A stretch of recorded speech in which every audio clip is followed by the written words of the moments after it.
Wonderful. Hello, everybody, especially people in the future. Alright, we need... I think the line art for this page is actually done. I think I've got all the shadows and everything, so I just need to add the color to it.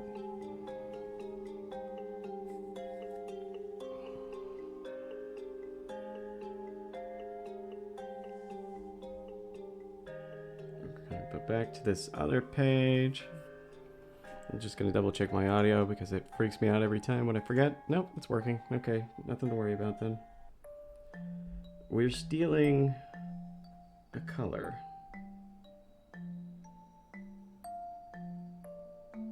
There we go. That color.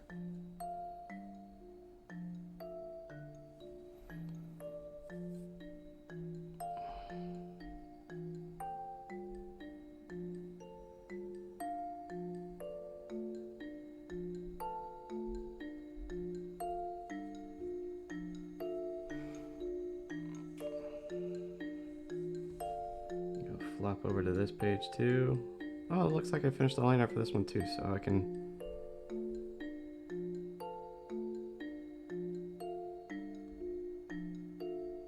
Actually, let's make that one a little bit darker, shall we?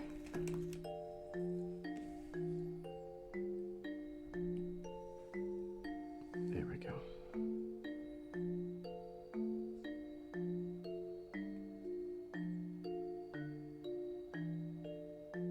I can work with that.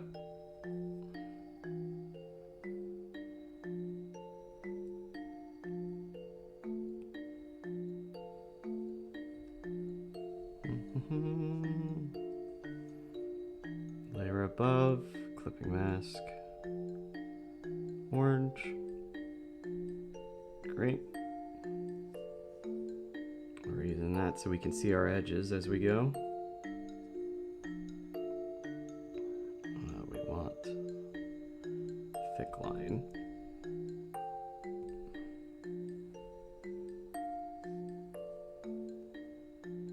Then we're gonna mask these edges.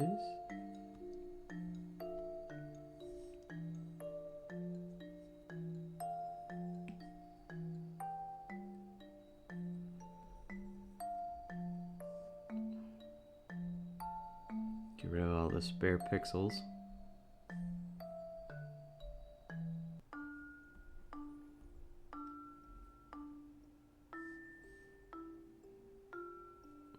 Oh.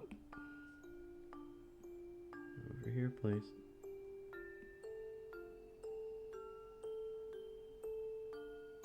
What's wrong with this line?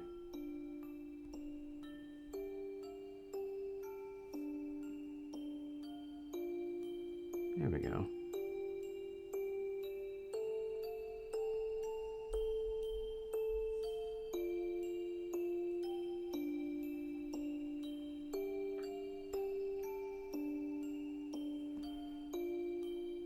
And the top.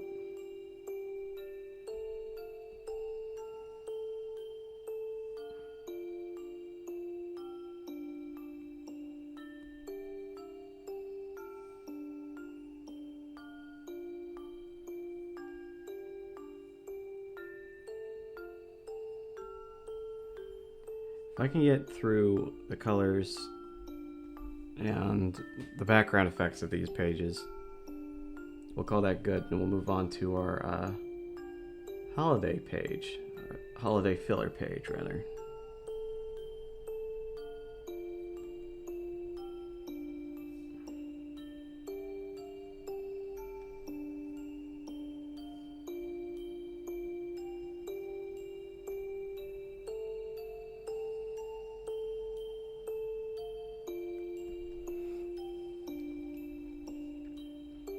Good.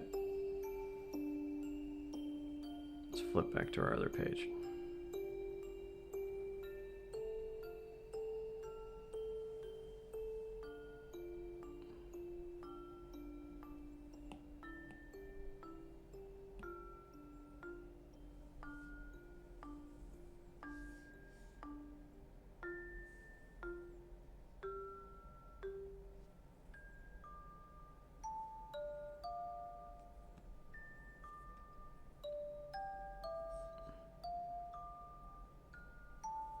You know, what might save me some time is if I added to the template, like,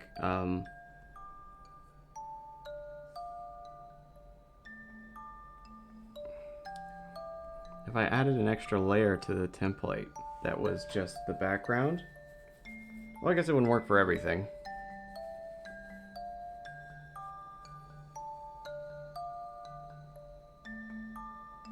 I don't know. I'll consider it.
Mm-hmm.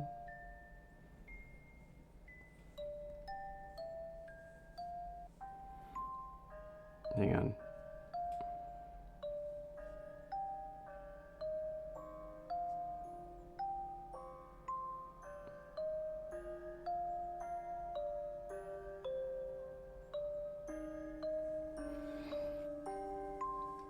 Welcome. Have any advice on how to plan out comic panels? You know what? My best advice is what I usually do is I create templates, and I start out with for like mine. I've wanted it to be in kind of like this comic strip style, so the possibilities of the kind of pages I can have maxes out as like 4 panels, right? So you start off with the 4 panels, and then you have a template for each page that gives you up to 4 panels. And then as you go into it, you say, I have at the top of the page, I'll illustrate what it's like, one of my pages. So, I can't actually show you it because it's a, it's in Google Docs, and I don't want to accidentally dox myself. So, like, you start at the top of the page. I usually have page number, then what happens, last page,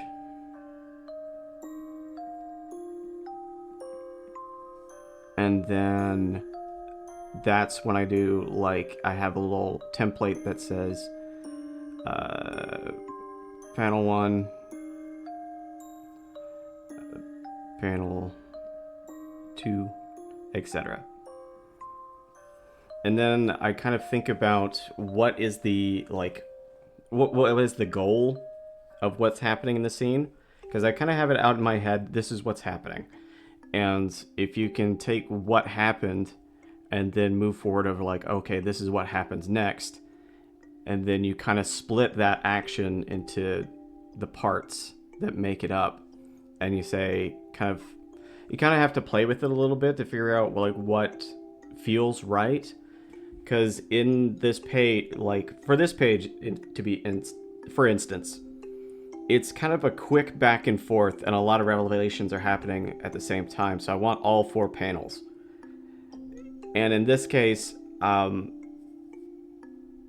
you can separate it as in what happens first is the old man denies things, and while he's talking, you see the reaction of other people in the room, and then you get a response.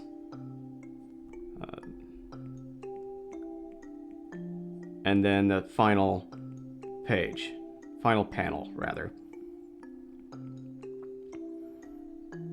You kind of treat each page as like a coherent thought. So even if it's like an incomplete thought, at least it has like a coherent flow as it goes along. So, old man saying something, she hears it, she responds, and then we see her kind of main response to him. And this isn't like... I think the important thing to remember when you're planning out comic panels is you may not see this page for a very long time. And some things might change on the way. So what I usually do is I have like... I stay pretty far ahead in terms of like doing my scripts for these pages. But I wait and I have them, I should say, and they're ready to go more or less. But whenever I'm entering into that chapter, I do a quick little like recap and go through the page again to see the whole chapter, rather. And I go through each one of the different pages and see if it still coherently lines up with what I have already planned in the past and what's actually going on in the comic. Because oftentimes when you're making a comic, you kind of improvise and add little details that weren't there because you hadn't thought of them when you were actually doing the scripting. So when you actually do get to the part where you're scripting things and you're about to go into that chapter, always stop and reread the chapter as the way I had originally planned it, just to see if there's any extra bits that I want to add to it. If I want it, it's like my last minute change. I can change things then, that way that, because you kind of have to resist the urge to constantly change things. Because technically you could keep going forever, really. You could kind of get stuck in an infinite loop of, oh, I want this change, I want this change. So what I usually restrict myself to is I do the planning ahead of time, and then when I get to the point where that chapter is coming up, I reread the chapter and see if there's any kind of final changes that I want to make. It's the process that I use is probably not the best, but it's kind of like a living document. The scripts, when you're planning things out, don't have to be perfect. And a lot of mine are pretty vague. I can actually, hold on, I'll read you an example of this page, actually. Let me open it up in Google Docs on my phone. Let's see, what page are we at? We're 70 something. 170... 178, okay. I've written for panel 1, the old man is calling out his innocence. And then the script, the text that's going to happen in that panel. What harm could an old man do, is what he's saying. No. What harm could an old man do is this one. But he's saying in the first one, I'm innocent, I didn't know the girl. So I kind of have like a basic script. And oftentimes when I'm actually doing the paneling and putting the script onto page, I might change wording a little bit because it feels better, but I don't know. When you're scripting, you kind of, it's important to fool around a little bit, I guess. If you're too serious about it, you'll drive yourself crazy for perfectionism's sake.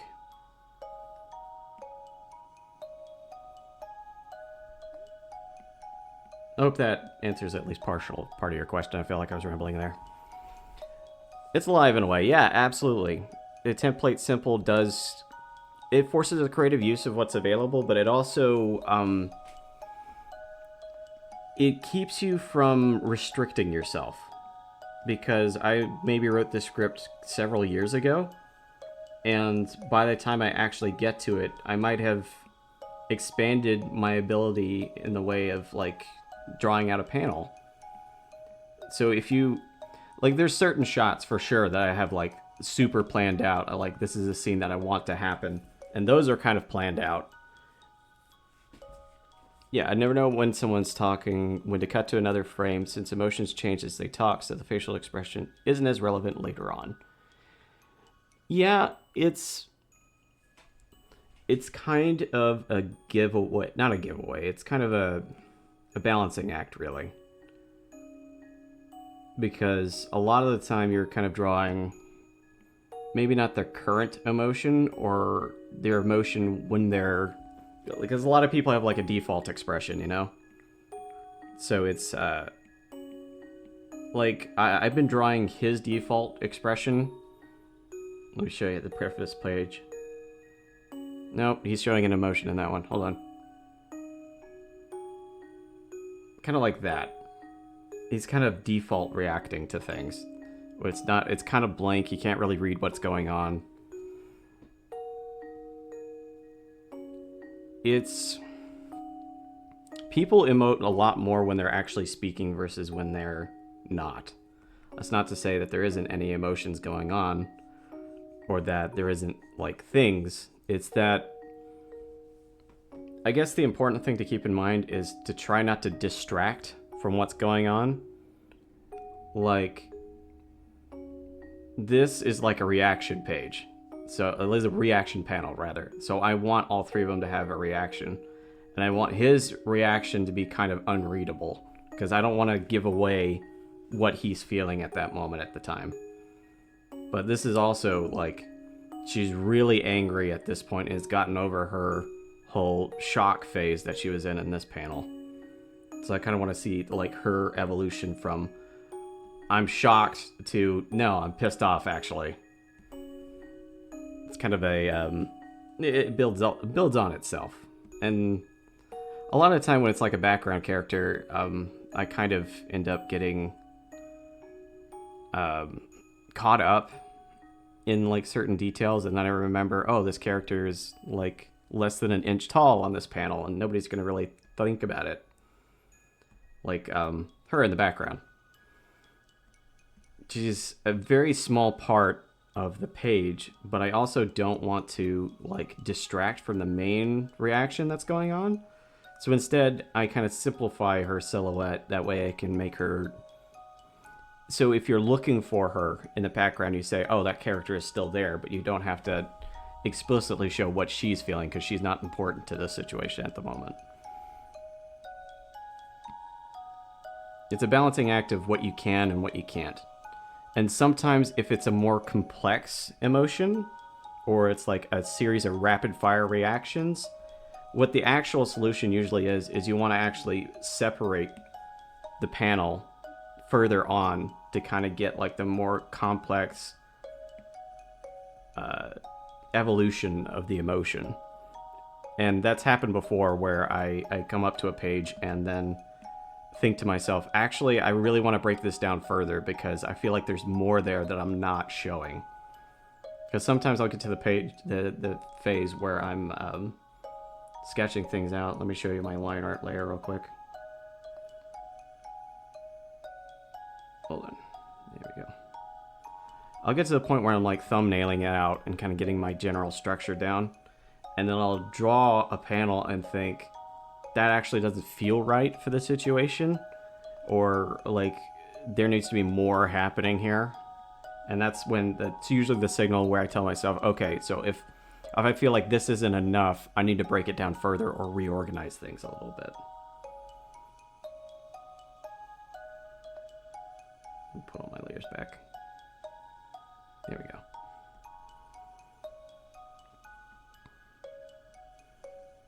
It's a lot of give and take, I would say.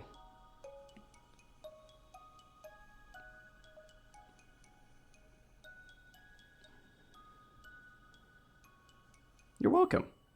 Glad I could help. This, making comics, I haven't, like, spent my whole life making comics, but I think that's kind of the point. Is that when when you start out, nobody's an expert. And not everyone's advice is going to be super helpful to you either right away or at all, really.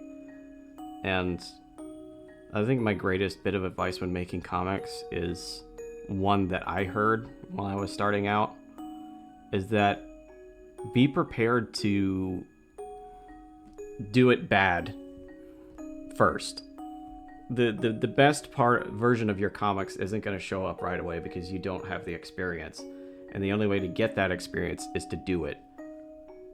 And you gotta be comfortable with making shitty comics first before making a good comic, I guess. Because although I could go through each one of these panels and then point out the little imperfections, that the things that didn't turn out quite right, at the end of the day, most people don't read a comic panel or a page more than a few seconds. And your most diehard followers, they're probably going to notice the little imperfections as they go along, but it's more of like an inside joke instead of like a glaring flaw, you know? The people who read your panels for longer are usually the ones that are there for the long run. So it's okay to make like tiny little mistakes here and there. Like you might not have noticed when I was setting things up, but in my template, there's actually a stray pixel that's like right here, and I've never fixed it in the template. And the way I always cover it up is when I'm doing that first initial background layer, I end up coloring it in instead of actually fixing it. Oh, look. Having that high contrast really helps you find all the little spots you missed. Oops. We're drawing that on the wrong layer. No, I'm drawing it on the right layer. Oh, no, I was drawing it on the wrong layer.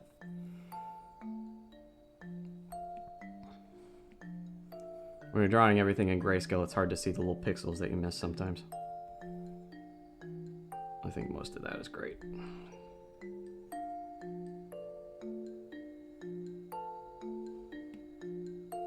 Oh, she's gonna be difficult. Maybe not. I'm not really... She doesn't get much color variation. I've also made the choice, because it's grayscale, to limit my color palette. And at right now, in the story, they're in a cave. Thank you. I'm glad you like it so far.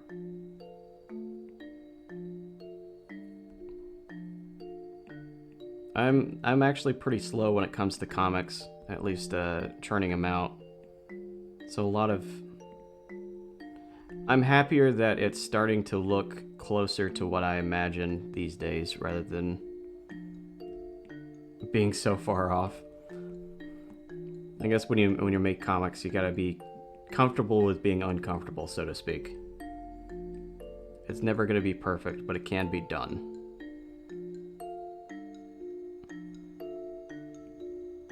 And hey, if it wasn't perfect this round, the next time you draw it, maybe it can be better. And no one's probably gonna notice but you.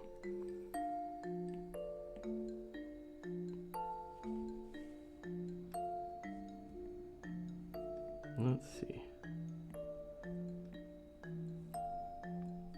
They're also in a cave right now, so it helps that when you're kind of in that low light space, everything kind of gets flattened out, and it's harder to see shadows because all shadows become black. It's kind of using that as a cheat, since there's no actual light source. So I'm not doing much color variation in these panels, which helps things go a little bit faster.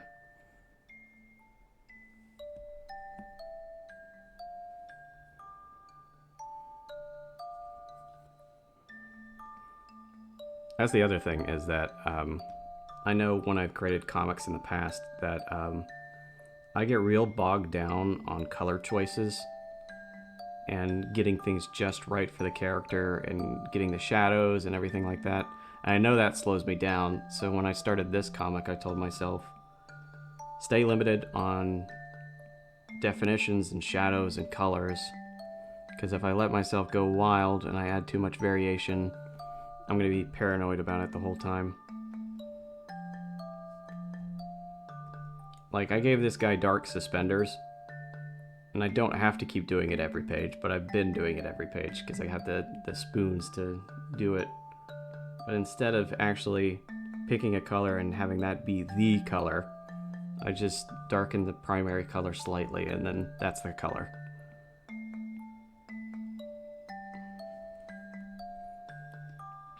There's a comic artist that I enjoy his philosophy on making comics. It was, I have a note here. It was, let nothing be sacred is his wording. It's like, if you make one thing part of your comic like it has to be this way, you're asking for a lot of headache down the line. So you got to be willing to change things pretty quickly. There's actually a panel. So I would tell you, like, one reason why thumbnailing doesn't always work. So in, let's see, look back at one of these pages. This page. In this page, they're talking to each other and explaining, like, who's been abducted in town and who they are, and they're quizzing the girl about it because she's, lived there her whole life, right? It wasn't until this panel where I suddenly realized, shit, the backpack that I drew at the start of the chapter, she's supposed to still have it. And the last time I drew the backpack was, I think, this page. And I forgot completely that the backpack was kind of a continuous thing. So when she went to the inn in the next couple pages and then left, I didn't draw her with the backpack.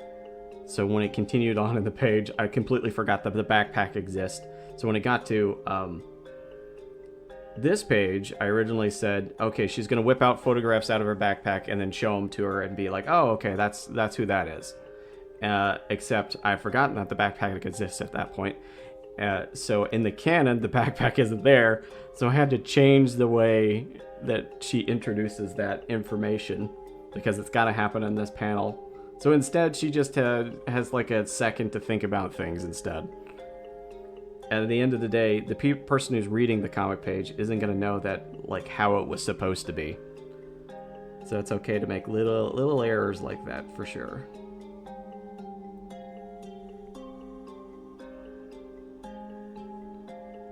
And, I mean, nothing's set in stone, you know? At the end of the day, if I did want to change that later on, I could. Yeah. Yeah, they become little inside jokes, and that's little, Bob Ross happy trees kind of a thing. It's like, it wasn't planned originally, but it's there.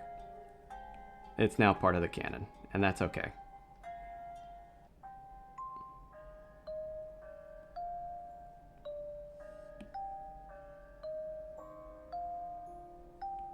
I gotta move that down a little bit. Nope.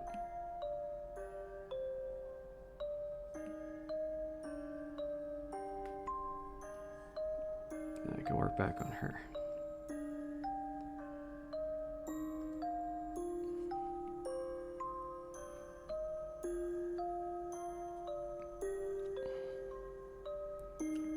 I like to, you notice that I tend to outline things first. It's just so I can get the edges right. That way I can color the figure in really fast at the end. Instead of having to go with one single brush and then just painting it all in. There's definitely faster ways to do this. This is just what works for me.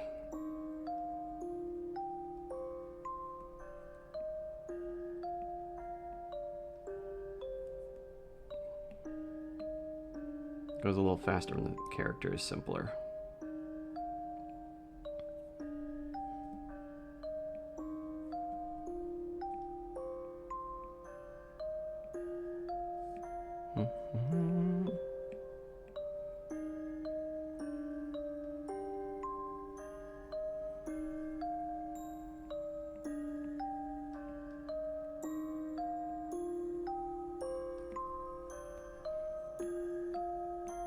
Another way to do this that I've done in the past is instead of kind of staying within the lines, go out of it a little bit, and then after the fact, go in with the eraser and then edit it. It can go a little bit faster, especially for blocking things in, but I don't do it much anymore. I'd rather do it with this. And in Procreate, the program that I'm using, the bucket tool is pretty... I'll show you. It leaves pixels everywhere, especially around edges. So in the end, it's kind of faster to just paint it in instead of relying on the bucket tool. I'm sure there's tolerance settings that I can change, but it never seems to work quite right, and it always leaves pixels behind, so...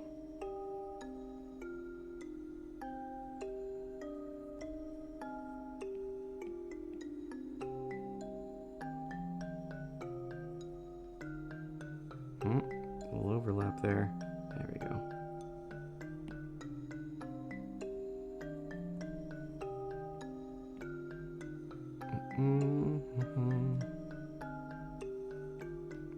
Old man.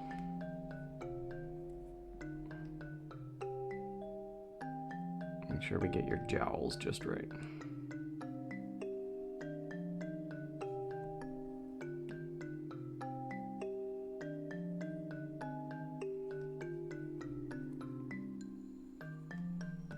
That's all one color, so you can just up the size and then go for it.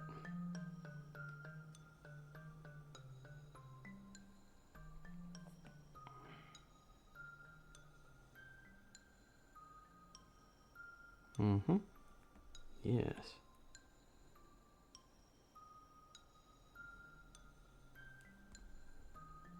Let's check our work.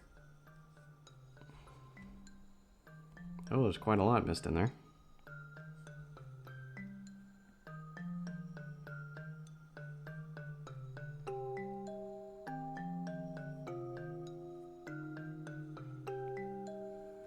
In truth, if you can't see it without the high contrast, you're not going to see it really. This is just a perfectionism thing.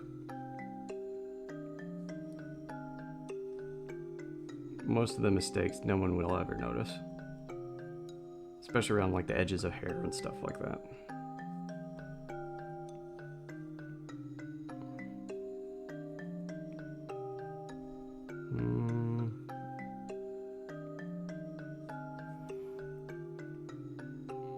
It can be a hassle sometimes when you're doing like the background colors later, but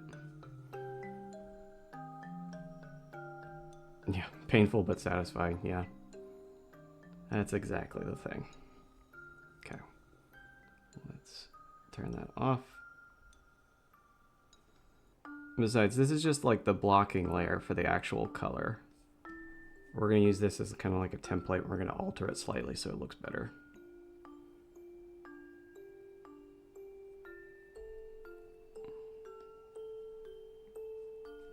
A lot of the time you have to be comfortable with something looking a little ugly before it becomes good.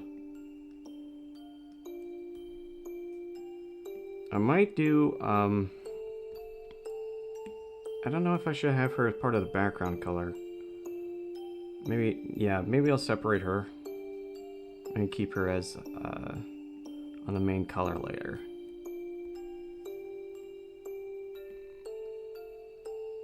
No, I think it'd be better if I do her with the background, because then when I'm adding the background color variations and like smoke and environmental stuff, it'll look like she's more blended in.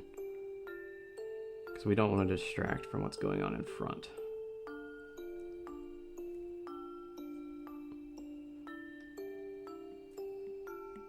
General shape of the head. Use the eraser to shape that a little bit.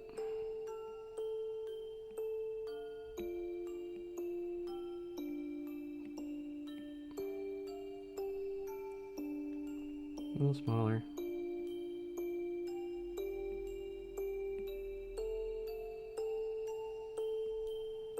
Okay.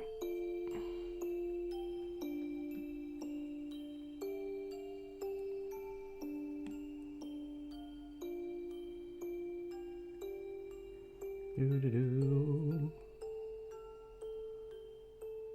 Right on the edges. We're gonna have to do some special shading later. Let's see. Okay. Okay, definitely gonna do her as part of the background, so we'll leave that alone for now. We want... We're gonna add a new layer. Clipping mask onto that. We're gonna use soft blend. Kind of an airbrush look to it. We have the opacity dropped way down. Just a little bit of gray there. And then what we're gonna do to make that pop a little more, we're gonna erase everything that's her hair.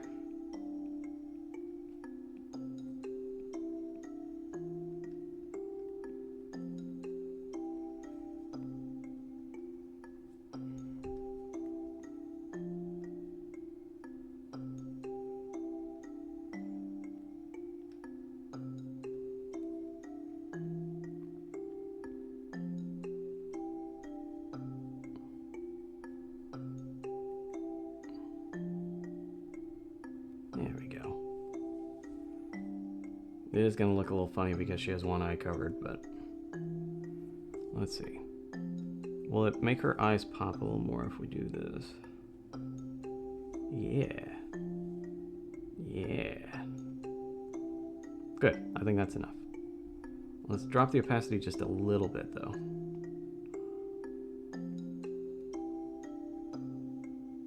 Maybe a little more than that. There we go. Merge that down. That's now part of that main color layer. Let's see. She's supposed to be angry in this one. So we do that same kind of shadow effect.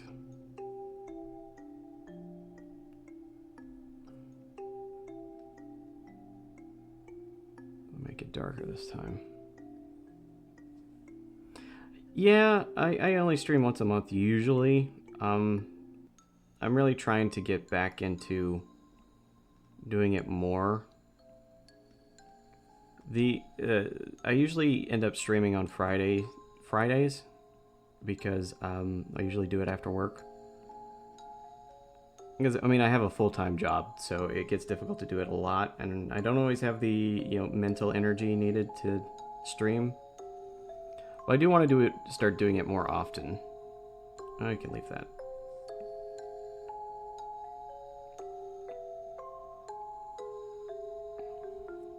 Gotta have the spoons, yeah. The weather in my area can be kind of unpredictable sometimes too, so I often have to change things up a little bit. But if you follow my Blue Sky or my this channel and have notifications turned on, you should be notified when it happens. When I do it on like Fridays, I usually do it at like 4:30 in the afternoon. I don't know what time that is your time, but 4:30 Central. I'm not sure I like that. Hold on.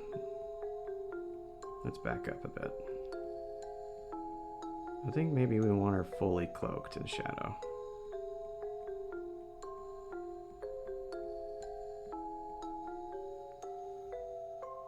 Oh, congratulations. Yeah, I always have that game set up, and I never actually, like, deal with it at all. It's just kind of operating in the background. I can pick you up, too. Hold on. There you go.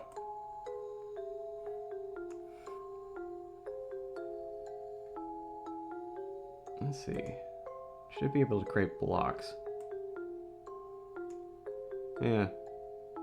Change block color. Oh, God, no, I'm not doing that.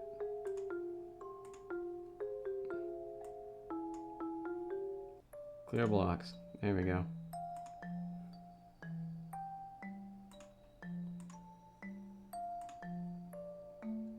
Yeah, instantly distracted. I can't know that it's going on, or else I'm gonna get way too into it. I think having her like fully in shadow like that's probably better. I actually want to change that a little bit. I'm going to change the shade. And since we're going for the whole head, we're going to make it a little bit bigger. And I think, oh, yeah, I'm on the eraser. Never mind, hold on.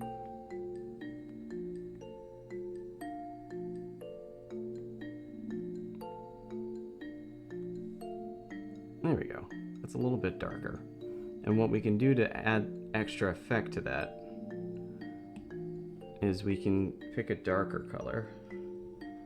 Let's turn it real small. And then kind of add it right there in the middle of her face. Kind of adds to the effect. Let me turn that down just a little bit. Merge down. Merge down. Now it's part of her color. The other thing I usually do to add a little bit of extra dimension to things, let's find a good darker color. We're going to have a big brush. We're adding like a little shadow towards the bottom.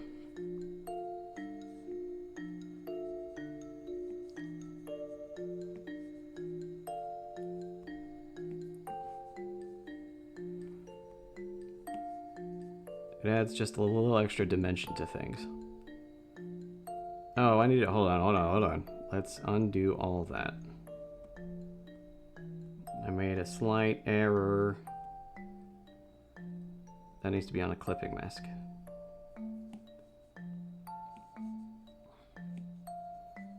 Because if it's on a clipping mask, then it's stuck to the effects of that layer. So they're linked to each other. That way I'm not going over and getting into the background. There we go. That's a little better. It won't be noticeable like right now, but when it's got like extra stuff behind it, it really makes it pop a little bit more. It makes them feel less flat. Holy shit, we missed a single thing. Hold on. How are we gonna do that without messing it up? We got this. Pick the closest color to it. Gently.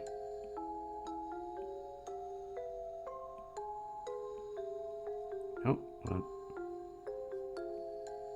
I should have checked out this layer ahead of time. That's why it pays to check your work. Okay. I think that's good enough for the main stuff, so let's start doing the background. I don't want much of the background to stick out too much. There we go. What brush am I want the big one. Thank you.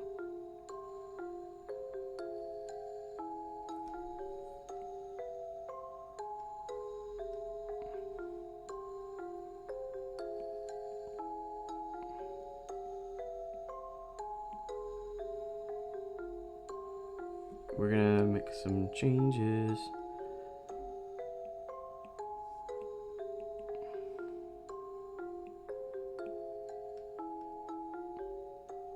We're gonna add some extra shadow to the background to make it pop here in a minute. What we're gonna do to make these pillars feel like they're blending into the background is quite literally blend them into the background. We're gonna use the eraser tool with the soft blend brush and just kind of erase the top of it until it feels good. We'll do the same thing over here.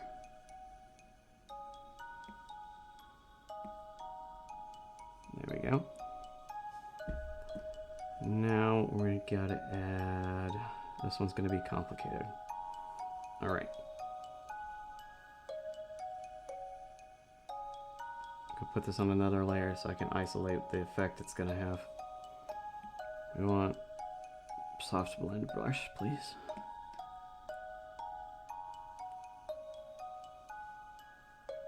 We want a little bit of light, but not a lot. With a big brush, we're making sure that we're not getting into this layer.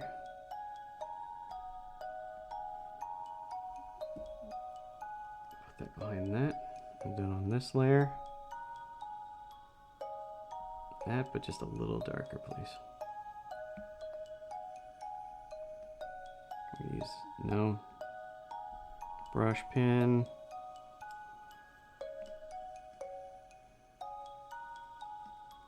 That might be,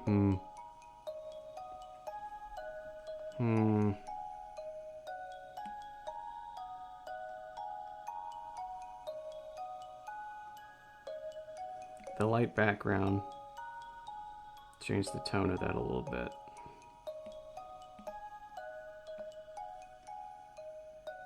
I think this should be enough shadow.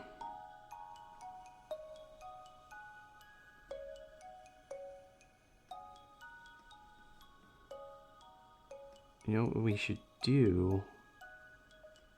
Try and cut these lines out and then drop the opacity a little bit.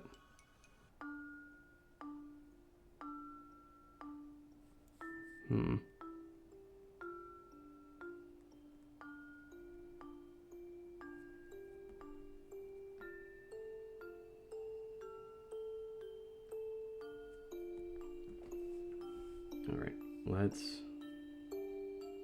Nope, she is on that layer. Okay. We'll try very deftly to cut her out. Try to do this without...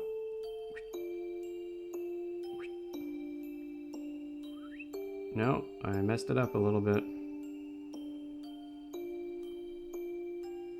Let's, remove.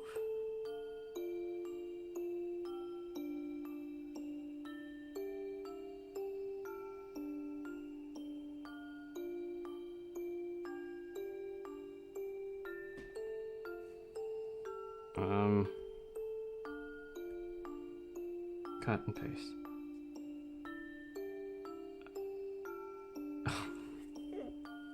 It's the exact opposite. Okay. One more try. Let's try that again.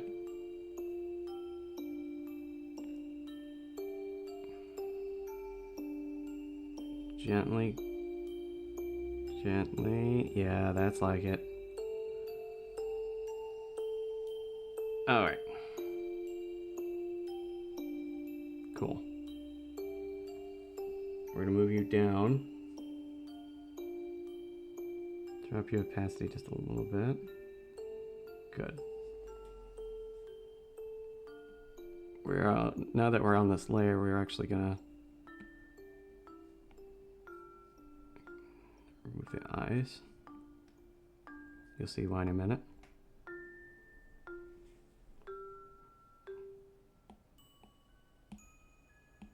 More gold.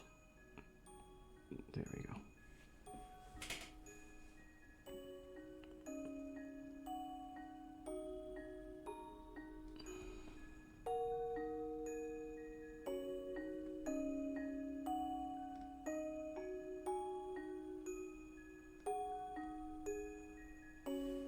A little bit of distraction.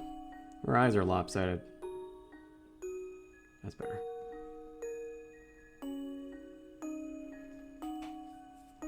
We're also going to use the red here.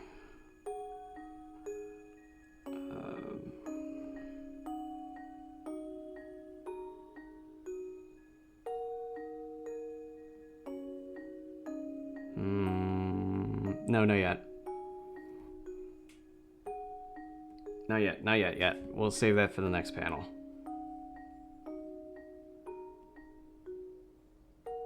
Okay. Now let's add some dimension to this background.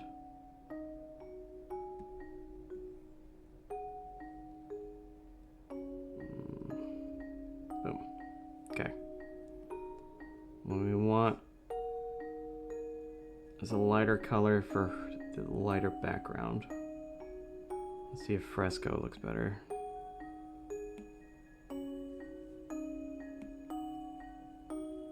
That looks okay. I kind of like the fuzziness of it. Keep that separated from the other layers.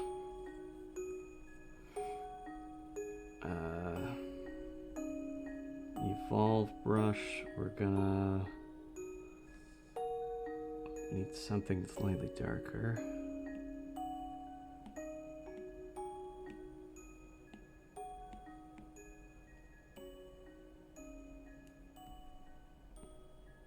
Maybe we should have this on a separate layer from the light. That way I can erase it afterwards. Yeah.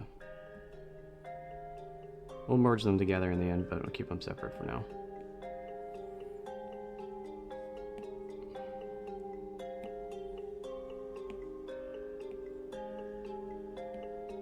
A little darker. There we go. We're gonna do the opposite here. I'll start from the outside.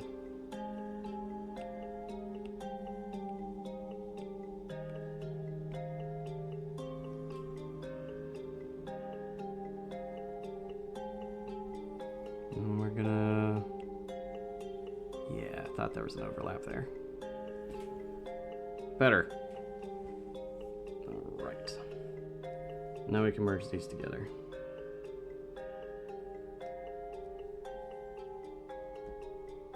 I thought that looked weird for a second. No, it's fine. It's fine. Okay.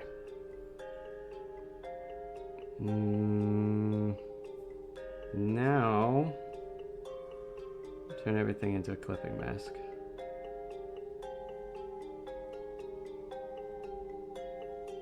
There we go. So everything stays neatly in our panels now. What we need next, we need to do, we'll start working on the extra stuff. From that panel, we're going to borrow this layer.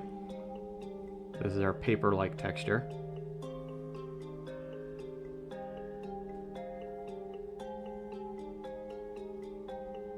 And at the very top, paste. Great.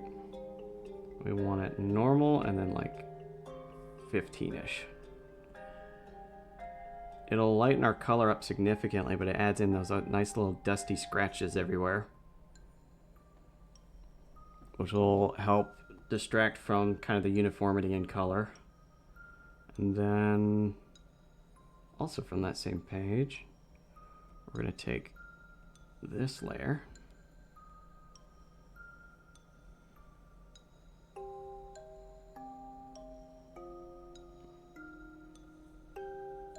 paste it down, and then we're going to turn it to, I think it's multiply, and then also turn it down to like 15-ish.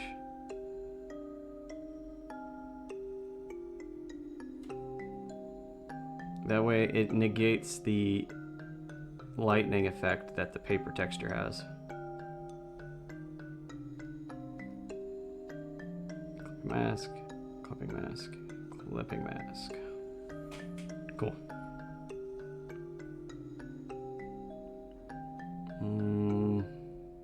Now we're going to create 2 layers. One of these we're going to use to hide our signature in places. Smaller than that. Way down. That's better. A little more. I'm going to pick over her shoulder.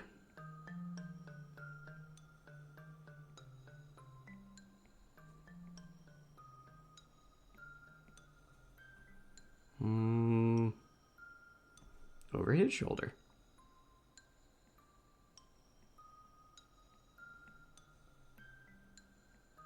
Ideally, I pick areas that are slightly out of the area of action.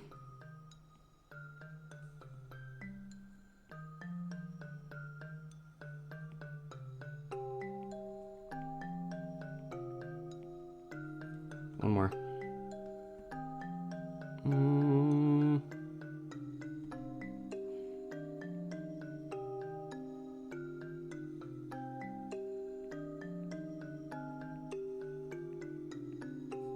Cool.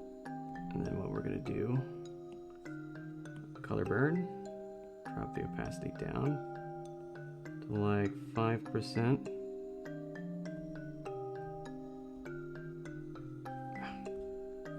Why are we stuck? Okay, there we are. Are we cool here? What's going on? Why can't I zoom?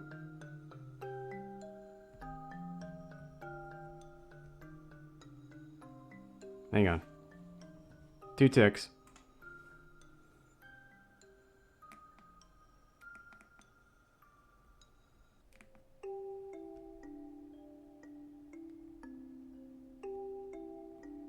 Procreate just got stuck.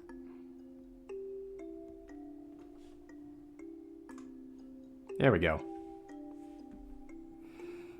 Better. And now signature is hidden. Great. Can barely see it. Good. Now what we're going to do is add some extra paint flecks using our airbrush flicks. We're gonna do a kind of medium color. Do it lightly in the dark panels. Nope. There we go. There's not a real rhyme or reason to it. And then we do a dark color.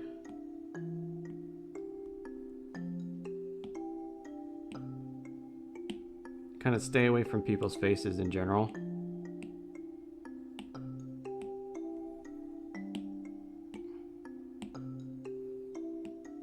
But the little ink splatters help with the texture of the panels. Next is the fun part where I whip out my phone and open the Google Doc to figure out what everybody's supposed to be saying. Sip of water. Oh, God. Filtered water is so good. Let's see. Okay, got it. Put that to my left over here. We get this color. We jump up to our top layer. No, wait, we want it beneath that. Add text. Okay. And I'm innocent. Capital. I didn't even know the girl.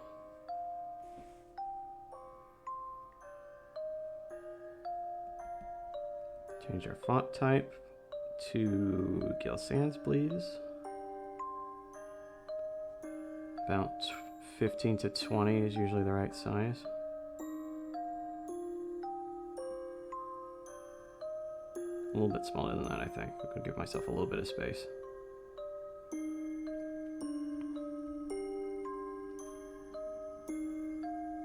Not a lot of. What harm could would an old man do?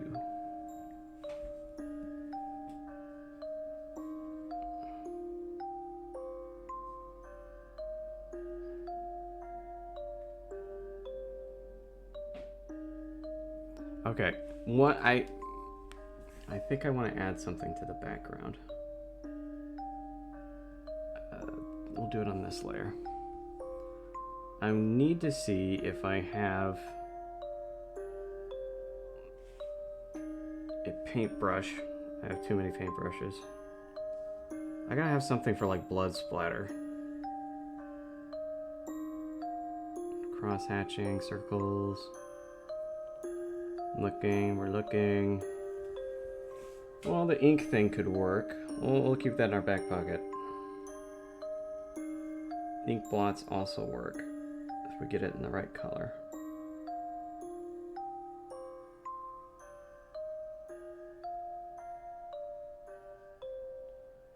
Ooh, blotch. That's good. Let's see, matte splashes. Let's change that to like this color. I like that. Hold on, size up.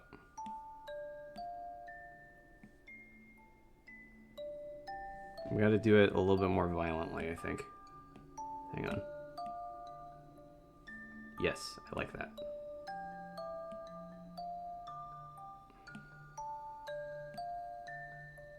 And then big blotches in the middle.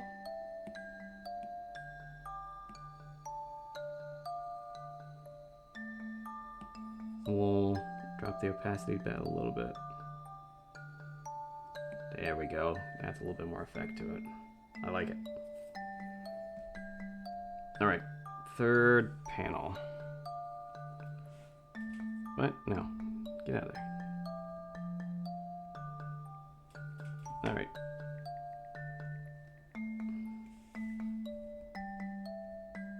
We're in Gill Sands. Let's add an exclamation point to that so it's a raised voice. Drop the opacity a little bit. Move it off to the left a little bit.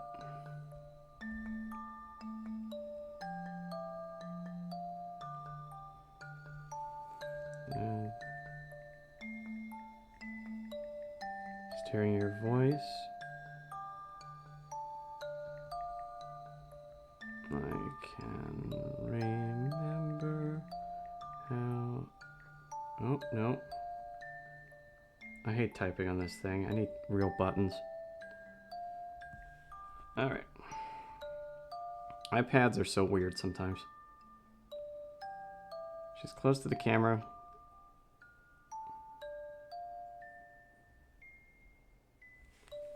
We add effect to her speech bubble a little bit. Alright. Let's... I'm going to switch back to our comics. Comic set. There we go. We'll use that one.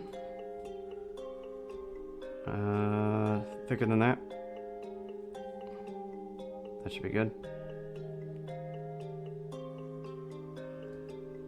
Ellipse. Move it into the right position.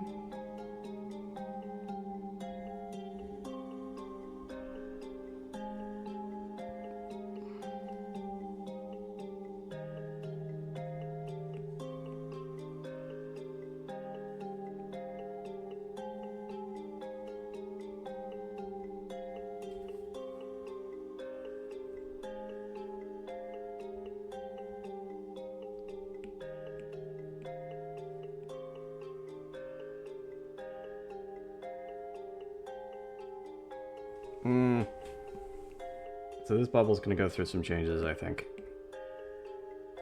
Because she's yelling. We'll get to that in a minute. We'll use that as a guide.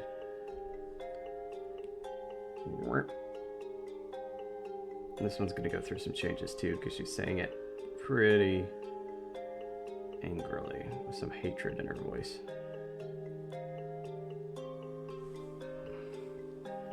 So like for this one, we're gonna add little drips to it, but I gotta be precise about it. Oh, you know what? Hold on. It'll be easier on me if I add a second layer.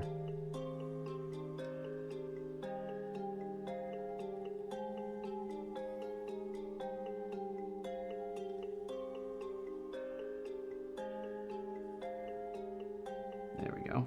Now what we're gonna do,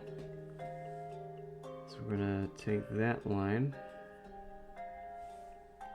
Oh, no, we need way smaller brush.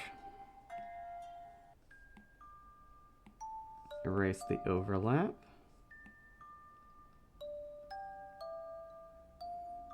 Go back up.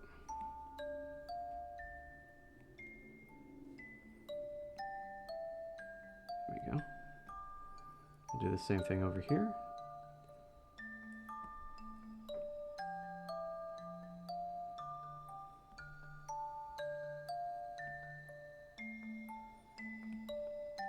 Down a layer, erase the overlap again.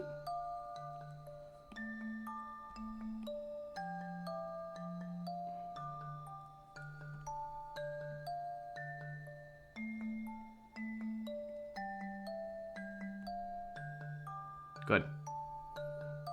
Merge those two together. Now they're together. Now this one, we need to add we're kind of use this as a template. What we're gonna do is do like some use shapes.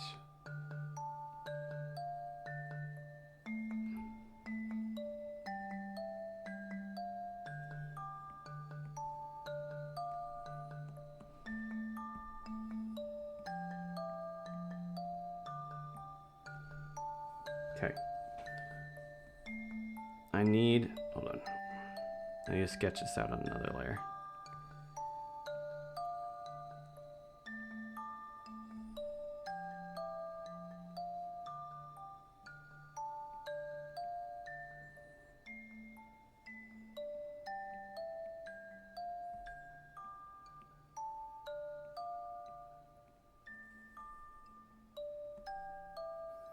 Word bubbles were never my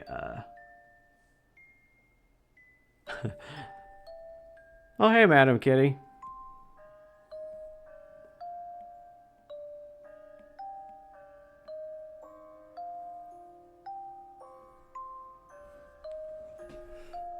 Let's see. I've never been that good at like speech bubbles. Let me look at an example. Hold on. We're looking speech bubble yelling.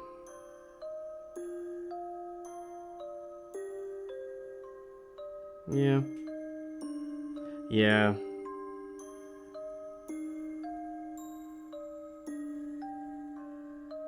That should be helpful.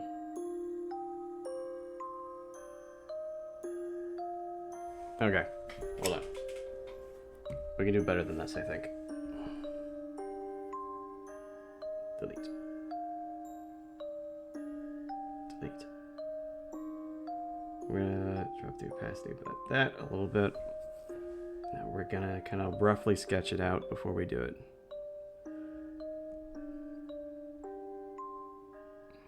Nope, that was already too much.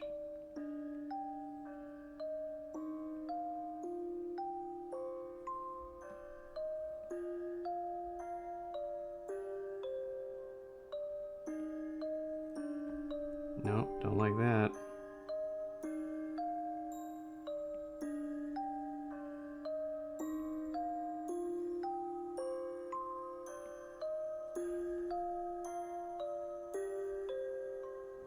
Let's see.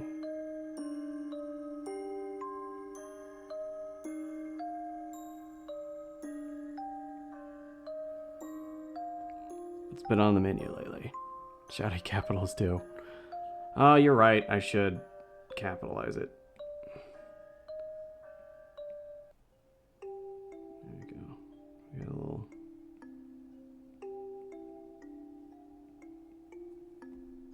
There. That's kind of the outline. That's what we're going to go for.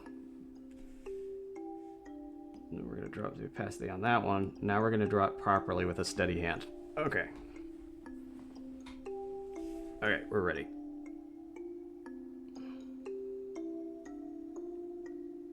Is it going to be perfect? No. And we're going to accept that.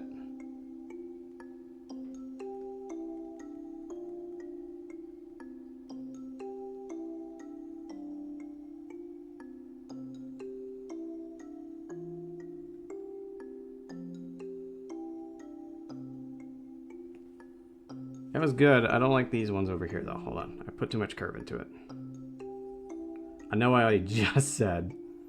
Hold on. I can do this.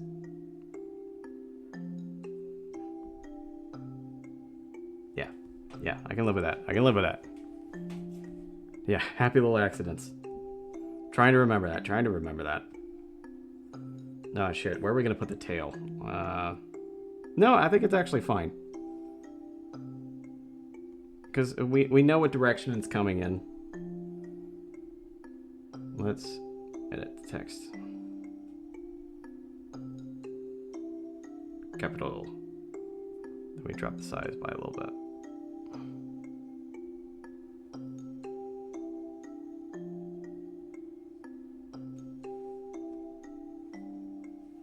What we could do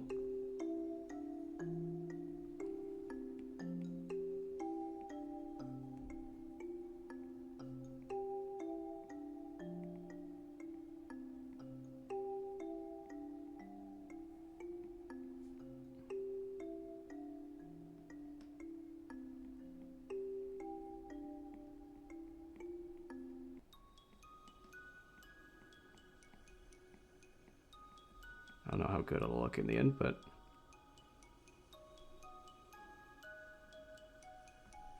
Hold on.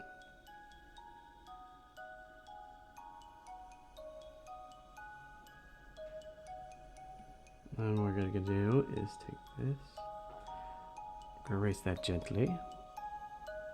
Nothing's on the menu.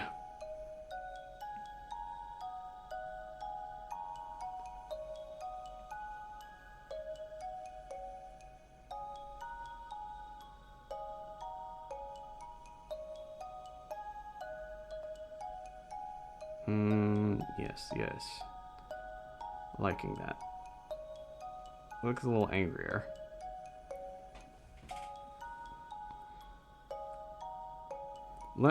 Actually, the text is too uniform. Let's change that a little bit. Hold on. What? No, bad computer.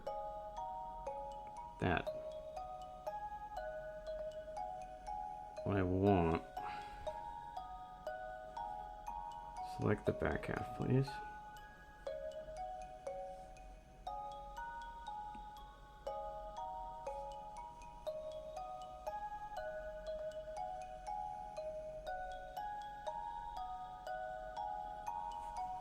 Okay, let's erase the terrible template. We can make this come back. Make that visible for a second. Erase all that. Actually, if we want to be real safe, let's just clear. No, that's not what I wanted. Hold on. That was dumb. I'm hitting the wrong buttons repeatedly. Cut. Great. Gone.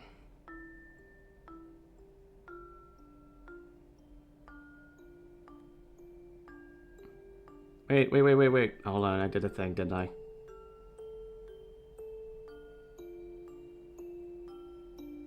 I didn't hit paste. Okay, that's what I did wrong. Oh, God. Damn, homie, don't beat. Oh, yeah. Okay. I've only had like a breakfast this morning. I haven't had anything good. Oh, yesterday we did Thanksgiving with my family, and that was pretty good. I made a, beef, like a pork, not a pork shoulder, like a cow shoulder, beef shoulder, whatever. Well, the beef, so, one of my siblings is, has, IBS. So, you can't have onions or, what was the other one? Onions or garlic, really? Garlic is usually fine, but, onions is a definite no-go. Which is more of a problem than you would think, because you would not believe how many pre-made packets of things come with onions. Yeah, they're a vampire. Kind of. When you have certain stomach conditions, it kind of feels like you're a vampire. Can't go out in sunlight. He's yelling a little bit, so let's get a sharp tail. Cool. Let's go down to...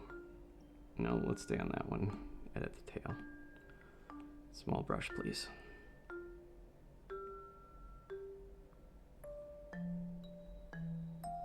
Do it for this one too. There wasn't anything else really. But anyway, yeah, a lot of good food yesterday. The beef turned out better than expected because I couldn't use a pre-made mix, so I kind of improvised with the seasoning. I ended up using paprika, cinnamon. Let's see, what else was there? Sea salt, pepper, and a little bit of brown sugar, and a little bit of honey. And it turned out pretty good. Yeah, vampire diarrhea can't be good. You know, if you were a vampire and you had diarrhea, or if you had like a stomach ulcer, or problem with your digestive system where you ended up shitting blood, you would never know because I assume you're well. Okay, that's a very good question. I'm getting sidetracked now. If you're a vampire and you're consuming blood all the time, supposedly that's an all liquid diet, right? So you would only be peeing, right? Or does the iron content in blood mean that you have some things to go into stool? And if you do have some things to go into stool, wouldn't you be like doing runny shits all the time? I don't know. Maybe it's similar to people who eat like tons of red meat and they just have horrible, uncomfortable poops all the time. Okay, I think our layers and tails can be merged now. Do you like my masterful shift back onto topic? You want me to drink the bloody shits? You're a vampire. Is that even a desire? Well, that's the thing. If it depends on like what part of the blood that they're actually consuming, right?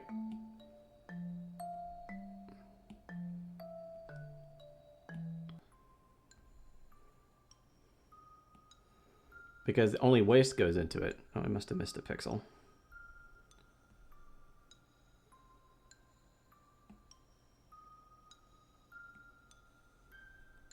Let's get the other layer. Digest 100% of that, though, yeah. Yeah. Well, I guess, I mean, no system is 100% perfect, right? So maybe even then, as a vampire, you don't get to do... Yeah, maybe that is why they need to drink so much. Is because they don't actually consume so much of it. Because of their vampire diarrhea shits.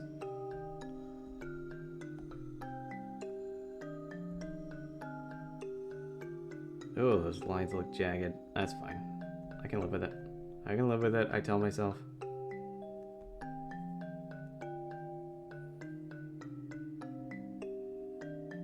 Which questions about vampires? Next set questions about the characters. Well, one of the characters is a vampire, so I guess you are technically still on topic.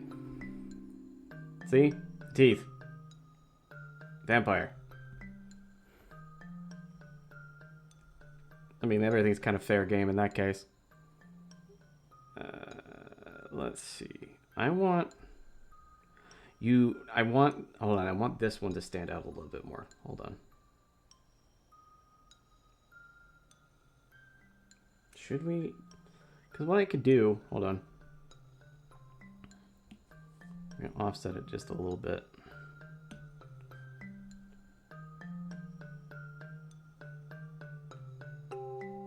Way lower than that, please.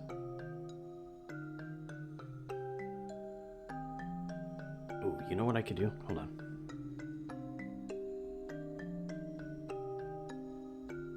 Let's drop the opacity down.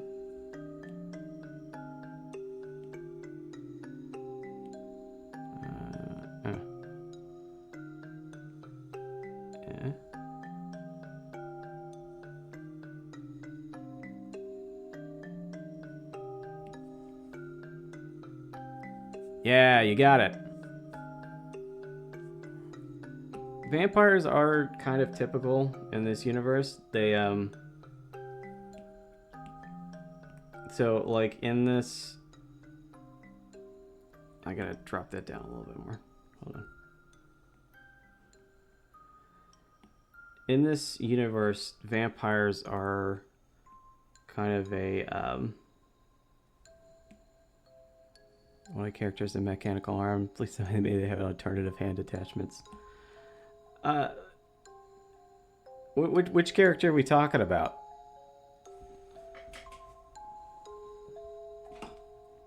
Well, there's plenty of characters that have mechanical arms. You know the one. Do I? Hold on.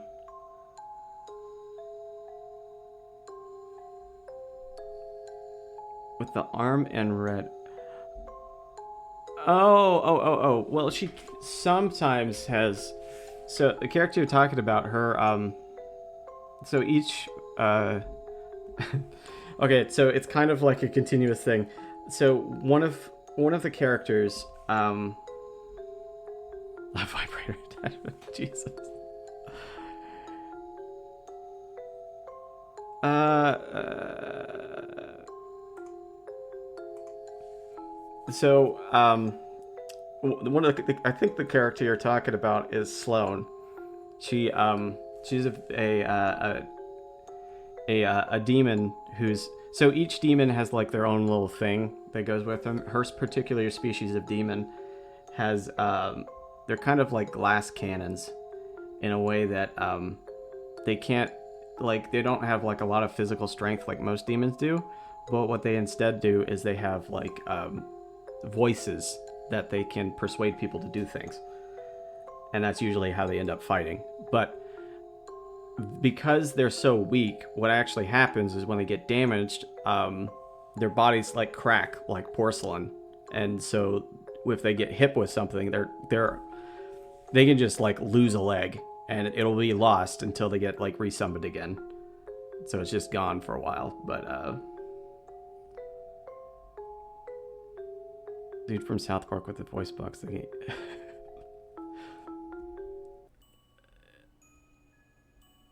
Yeah. I have lost track entirely. Wow, that really derailed me. I think I'm good. That's what I wanted to do. Okay, back on track. We're good. We want. Hold on, we're gonna have to undo this clipping mask real quick.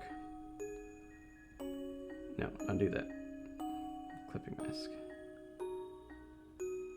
What we're gonna do is we're gonna use. I swear I'm still on topic. I just gotta do this before my brain forgets again. I don't like that. Hold on.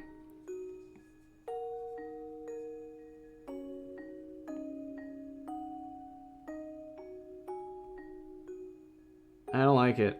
No. Maybe like a little bit of shade on it. Maybe. We'll figure it out. We need the opacity to come up just a little bit. Oh shit. Yeah, that. Never mind. Hold on.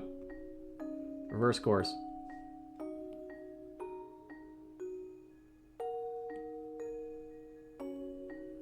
That has a little bit more effect to it.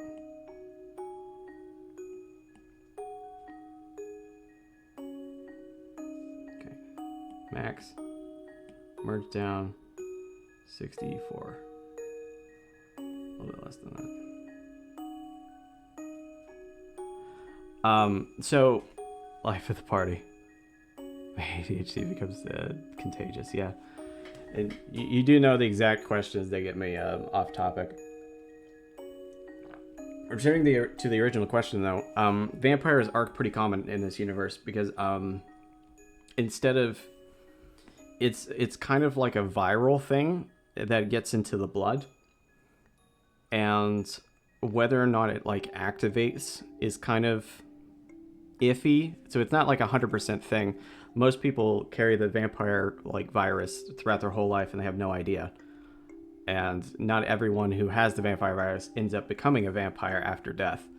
But yeah, it's kind of like you become a vampire once you die, and it only activates once you die. And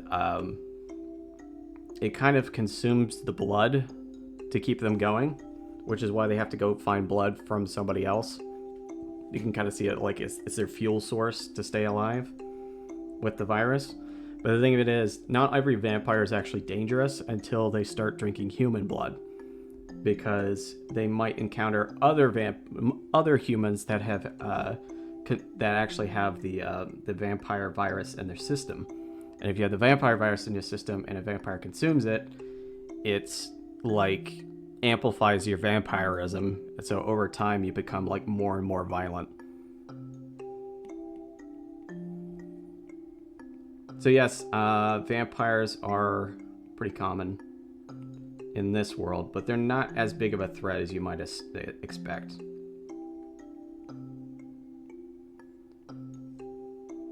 For the most part, they usually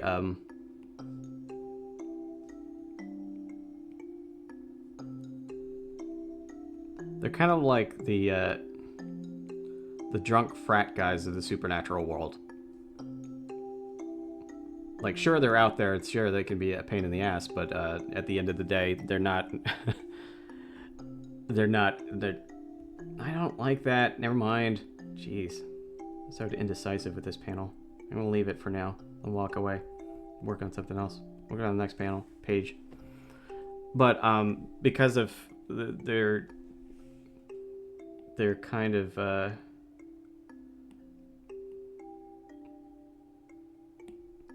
I'll change that later.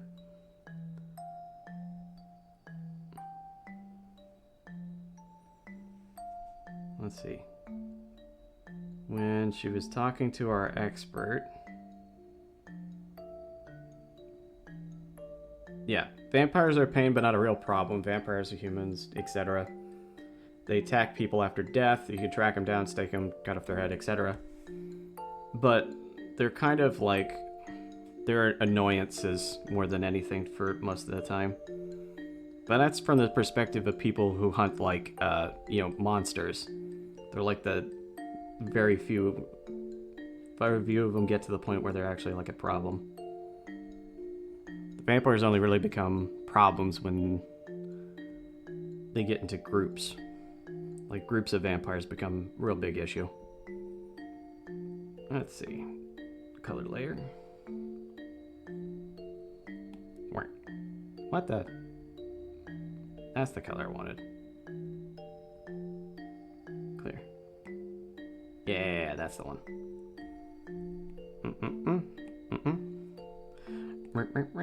There's not many things to color in this time. Let's color in your stupid face.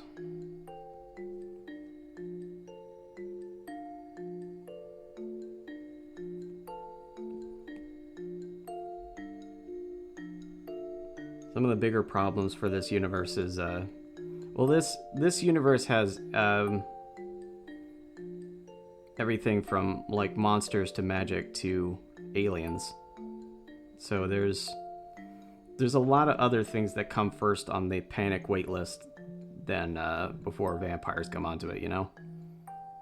And for the monster hunting organization that we see for the majority of the comic, they're more concerned with like demons and other like reality warping entities more than just standard monsters that can kill people. Because a demon, like fully unleashed, can cause untold issues. And depending if they got the power, they could even like rewrite things to suit their own needs. And then they're insanely hard to kill. Because you can really only kill them with like holy weapons.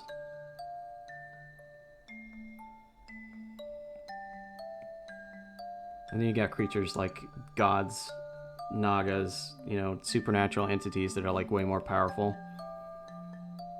But that can do magic, you know?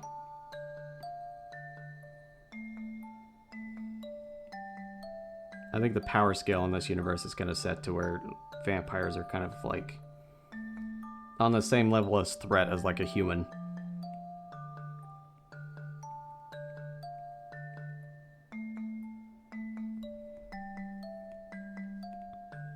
And vampires can get like feral.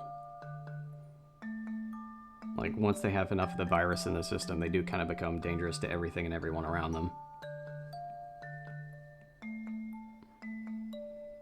It's more of a rabid dog situation than a town destroying threat, you know?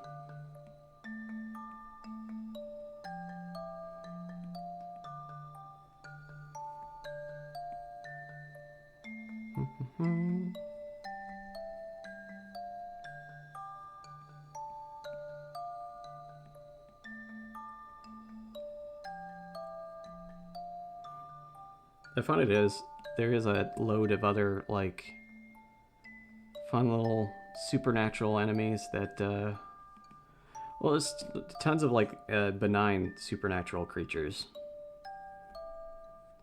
Like, do I have it on this?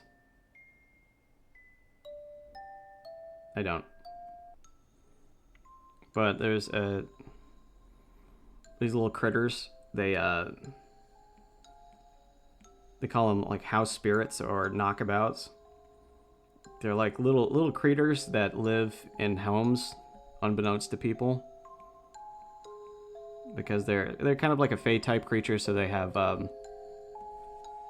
they can use the veil to, you know, hide from humans if they want to. And they're kind of benign for the most part, because they don't really interact with humans. Really, the only thing is they're like scavengers of the supernatural world. So they hang around the edges of like people's lives and just kind of, when they drop food on the table or something like that, they'll come and scrounge it up. And think borrowers, but they're like little animals. And it's probably not, didn't interact with anyone. Very similar, very similar, very similar. The only difference is these creatures, they provide the household with luck in exchange for the items that they take. So they're like little luck spirits. Unlike your roommate. Yeah. You don't get any benefit out of it.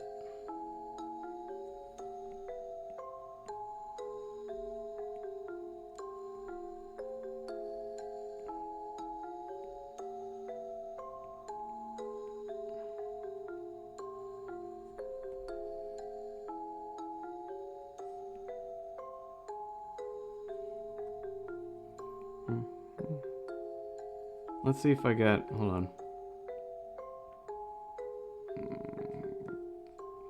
What chapter was I dealing with those guys? Were they in chapter 3 when I drew them? Yeah, there they are. Oyen. That's why I named them. They're like little tiny hoofed creatures, like maybe an inch tall. But they have like super long tails. They kind of look like gerbils, except for they're bipedal.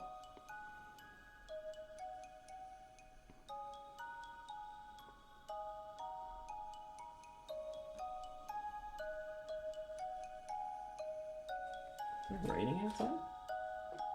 No. Okay, just wind.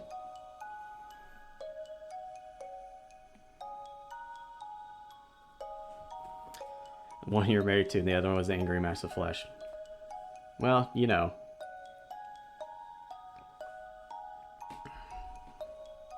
It's so funny. Like, it's not actually that funny, I'll be honest. The emoticon that you used, it doesn't actually show up on my chat window in OBS. It only shows up... I can see it on the screen, but I can't see it on my chat window. That's interesting. Pop into Stream Manager for a second. Huh. Weird.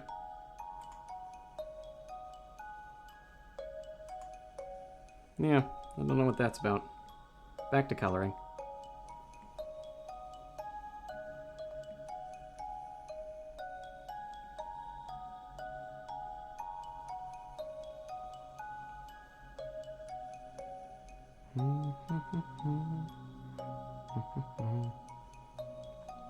I think I finished the line art for this page, so I think I'm safe to keep going with the coloring. Well, I didn't double check when I started this. I was in the middle of speaking.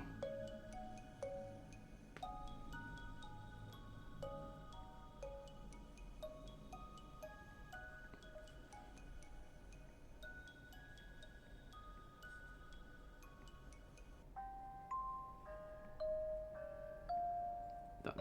Okay.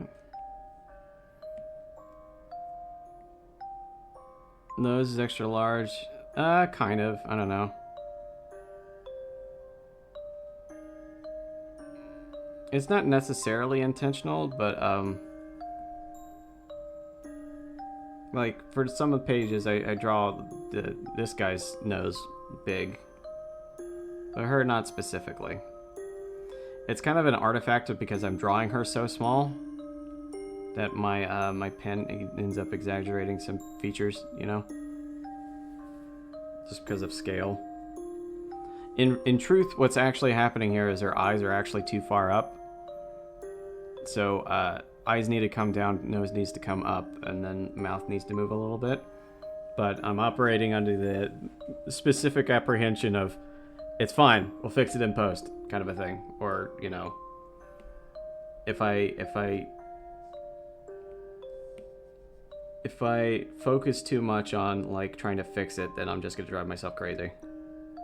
I'm probably not gonna be happy with it, and I'm not gonna get it done in time.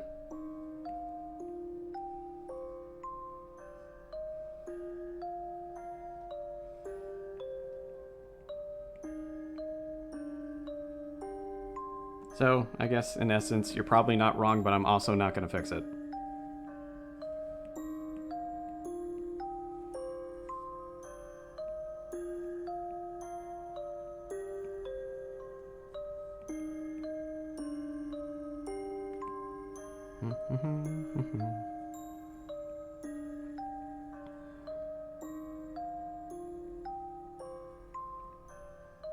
Thank you.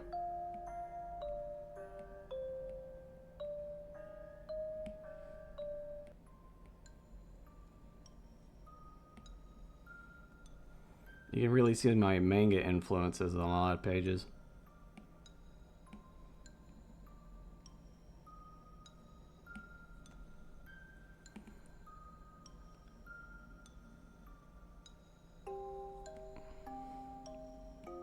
My biggest problem was when I'm writing these pages. This is especially another reason why I end up doing the whole double check thing before the next chapter starts. Is that I tend to forget to add levity to these pages, and sometimes it ends up being a bit too serious. Because I'd rather it be like more of a like, sure, supernatural thriller or whatever, but I'd rather it be a little bit lighthearted. I don't always remember to put lighthearted things in there. And that's kind of the fun, is when I'm planning out a panel, when I actually put pen to paper and start drawing the panel, I'll be like, oh hey, I didn't add anything for this character to do. I can have them making a dumb face in the background, or I can draw them weird, so I can add a little bit of levity.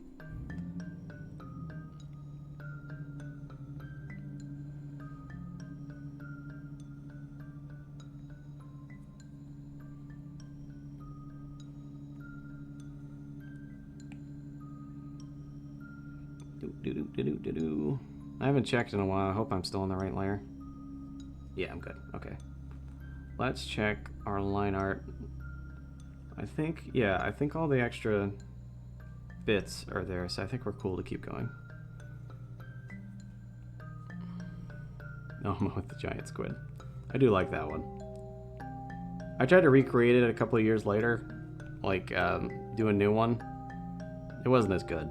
I think I went too far. I ended up put too many details into it, I think.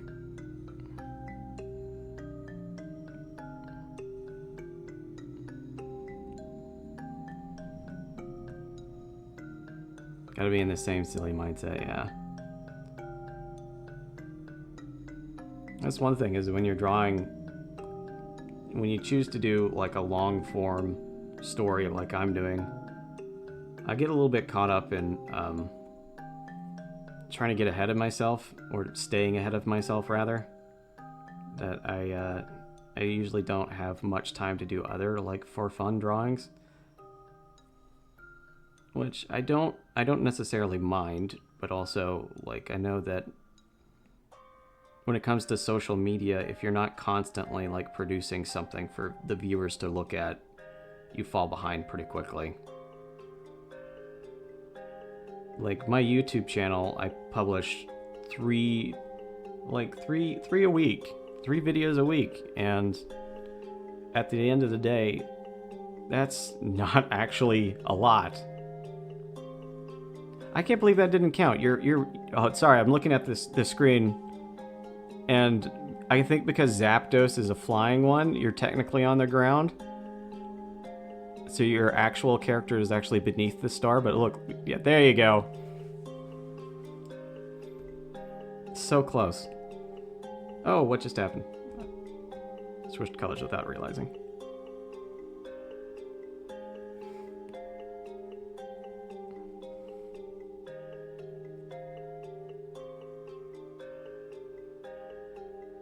Does Sans actually have a jump animation? I don't actually know. Did you jump just a second ago, Madam Kitty?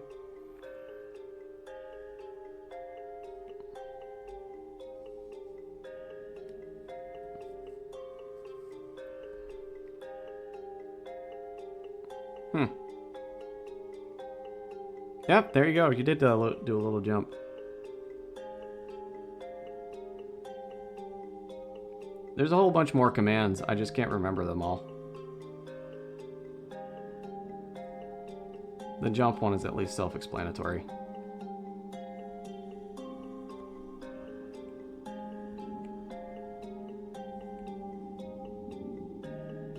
I do like this little stream add-on because it makes me feel that I can actually see you in the room, you know? And since I'm like a small streamer, it's actually kind of manageable.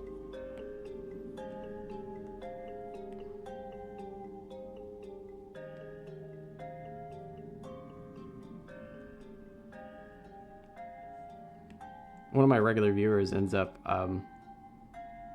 I've forgotten how many different like IPs I have in this thing, because it's kind of, it assigns it to you random, but I think you can change characters if you will it. But I have everything from like Pokemon to, I think Pip-Boy from Fallout is in there, or well, Vault Boy, whatever his name is, the mascot. Let's get your stupid head colored in. Good God, somebody has a loud fucking car outside.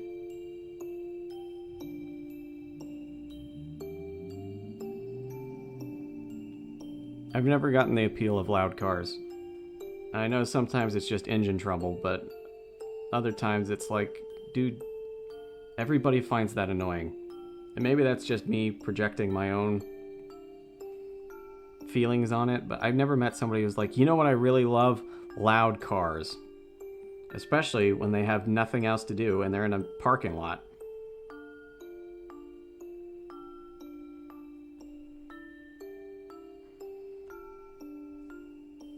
Like, I get it from, like, motorcyclists, because, like, having a loud vehicle is actually more of a safety feature for motorcyclists, but yeah. Are they moving really slow and incredibly loud? Yeah, I don't get that either.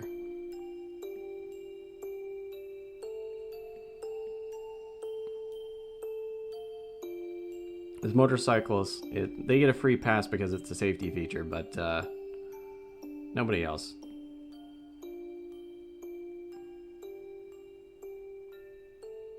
Alright, now let's check. Hold on, let's fill that in first.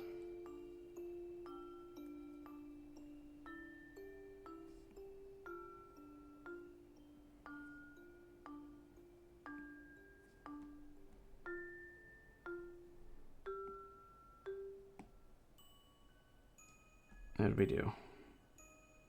I don't... There's only like a tiny spot. That's not bad. Then they run into that issue when coming up with like electric motorcycles.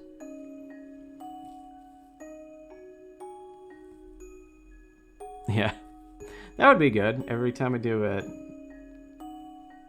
layer check.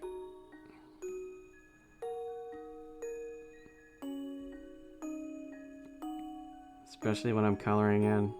Let's see. That's fine. Barely missed anything, that's good. And that hair is such a non-issue. Cool, call it good. Last panel. Shabam.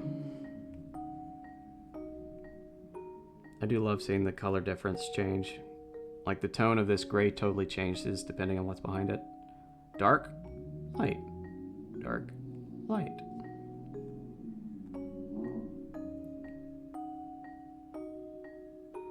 It's a good thing I don't just use pure white, because that'd be kind of like a flashbang.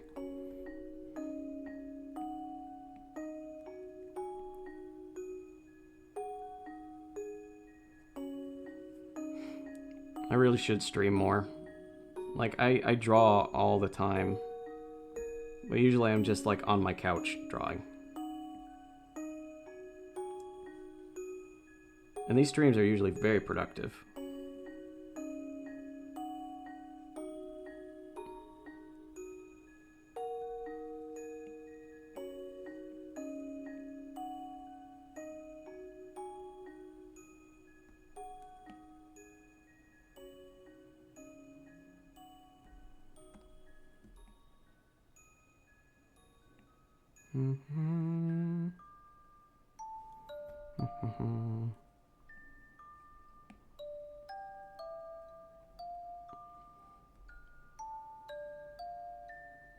Twice a month would be good. I gotta do it more regularly.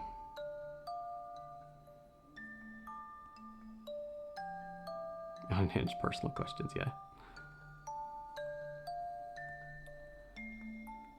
Unhinged lore questions.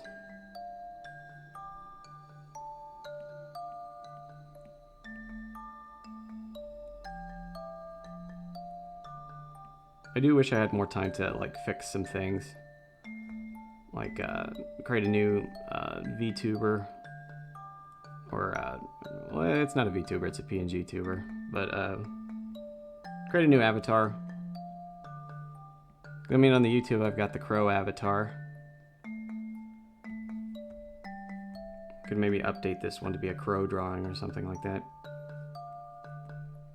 Keep it consistent, you know? Who knows?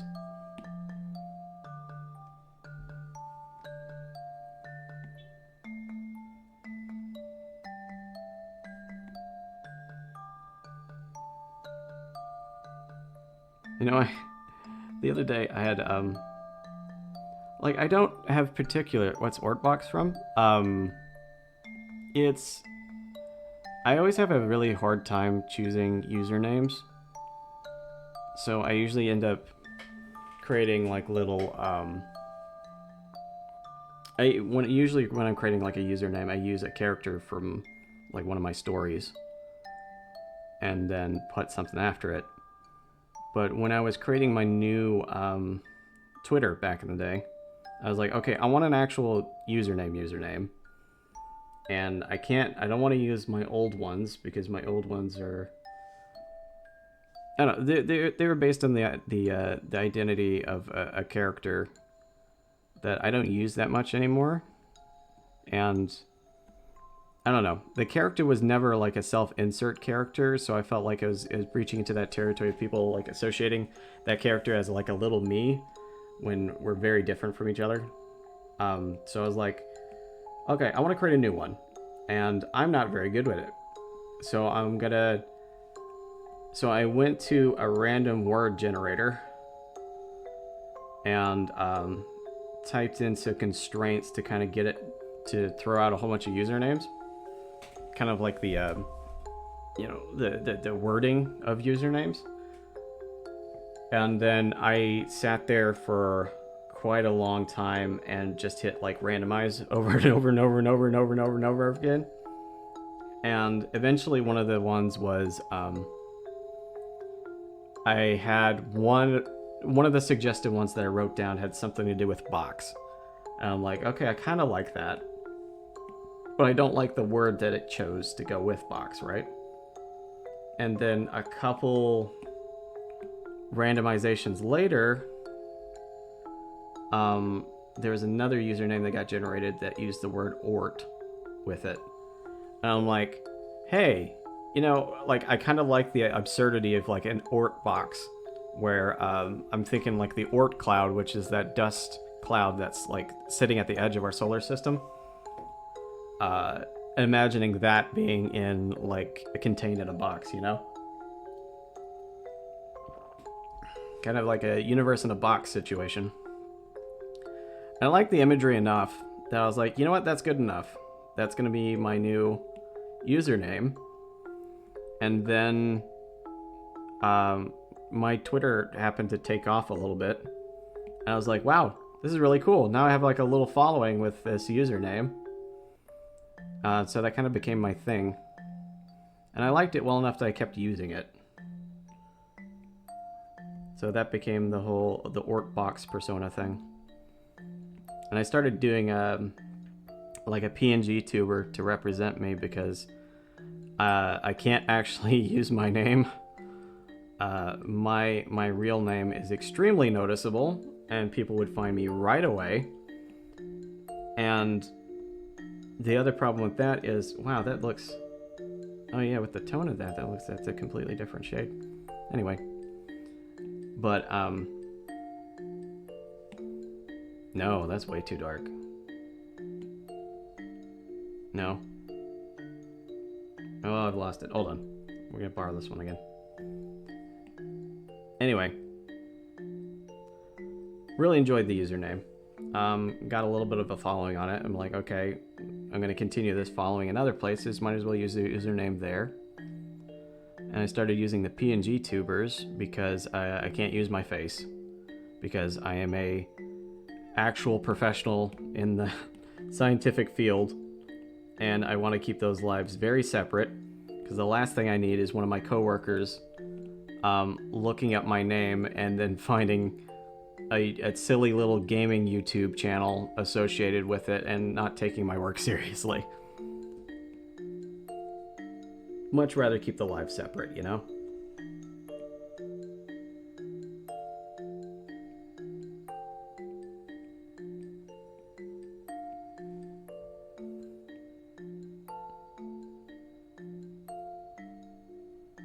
And the crow avatar, so I was dick in a box, step stool, burb box, and cat box. I do like cats. Cat box sounds like a euphemism for a brothel, though.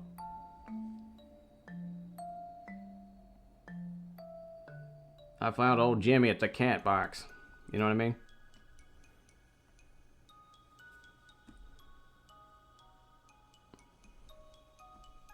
Exactly, heading down to the old cat box.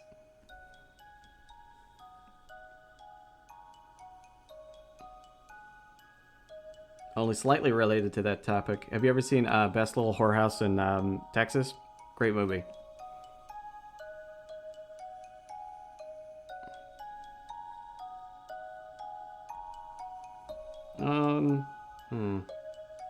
No, he's fine. I won't change that. It's pretty good. It's got Dolly Parton in it, which should immediately, interest you. Let's see. Burt Reynolds is in it as well.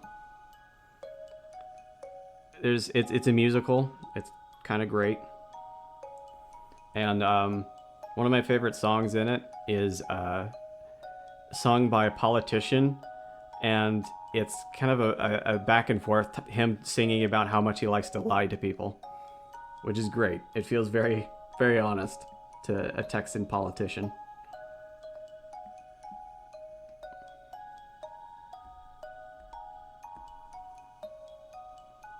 It does get you a little bit mad about like puritanical culture a little bit, but I mean, what doesn't these days?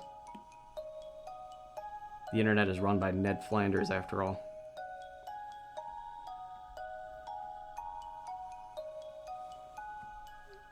Let's see. Now we can move on from the background to start working on the things. I want to focus on her though. I'm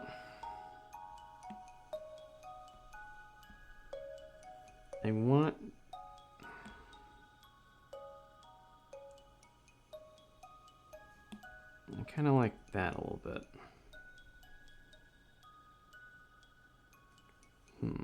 I don't know. I'll see how I feel about it in a minute. The other thing with her, I gotta offset things with red.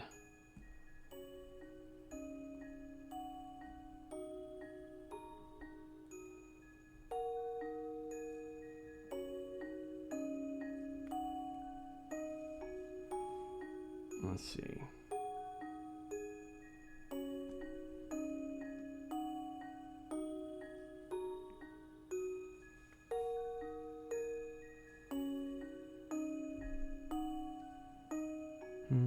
Ned Flanders. My phone decided to remind me of a string of Neds he kept sending on Facebook. That's it. Sorry about that. There's a account on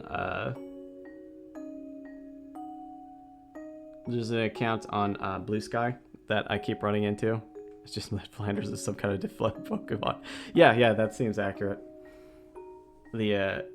But there's this great blue sky that's called like Simpsons Unhinged or something like that, and it's just like Simpsons memes. And it's so funny that I get it, especially since like we both know a good Simpsons lover that I always tend to forward it to. Let's move over just a little bit. Let's add some shade to these. There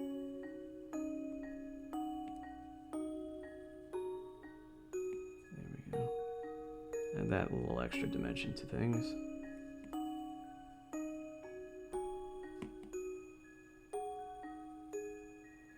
Old man looks grumpy. He's so gasted, flabberty gasted. Let's see. I want to see what it'll look like if I add a little extra. That is not what I wanted. I want this brush. Thank you.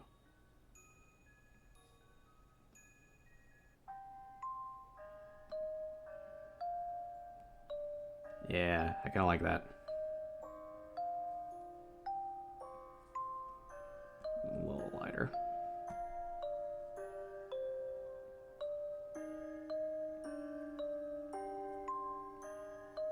Oh, I didn't color this in. Oh, I gotta do that. Hold on. Yeah, let's just do a little bit lighter than that.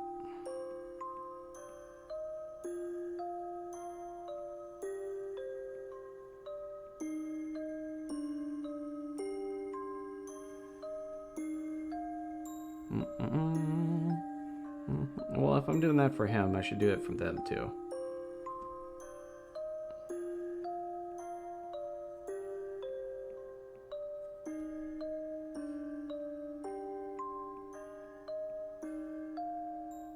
It usually turns out better if we're a little bit unprecise about it.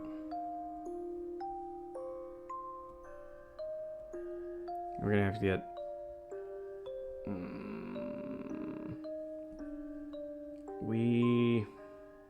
fresco would be good, but maybe let's see some other ink blushes. Watercolor might be good. Let's try that one.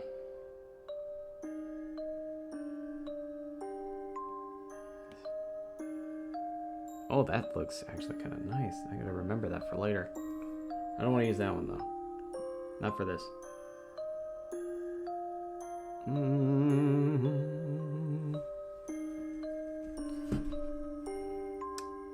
Let's go back to our comic set.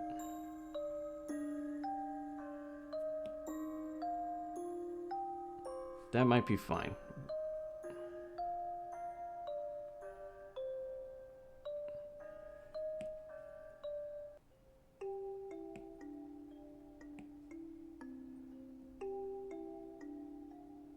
Darker, please.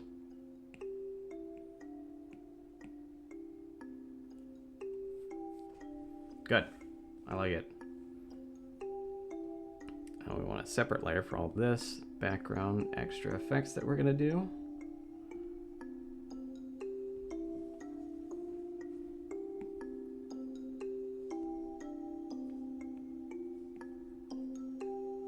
We need it darker than that. Whoa, way too dark.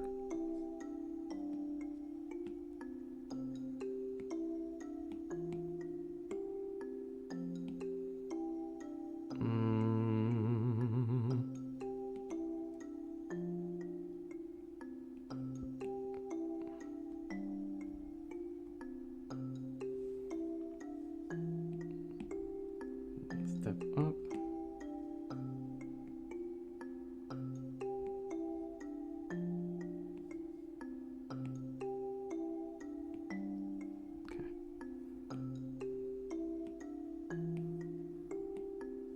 I have received a message. Why do people want me?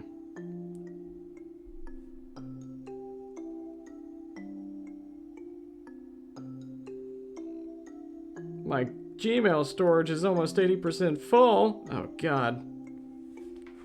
It's a problem for a later day. I'm joking about it actually being serious. Oh, I'm almost out of water. That's more serious. Maybe I should do a redeem for a water break. Let's see. we're back to doing shading.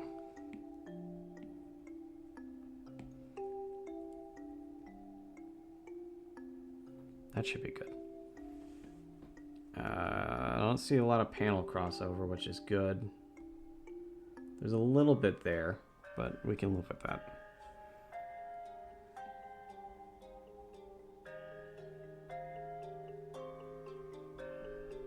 Alright. We're down. Great. You're all together now. It's looking good. Get some Ort bucks in there. We want... We're going to bring our texture page layers over. And so...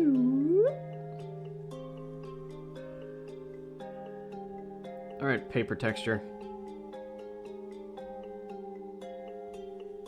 Paste. Thank you. I do actually have a real problem with running out of storage on this thing. Oh, dang it, I selected the same one. Because this tablet is only 64 gigabytes. And, man, that is not enough sometimes. What am I doing? That's the wrong panel, too. I guess I was on the right panel. Oh.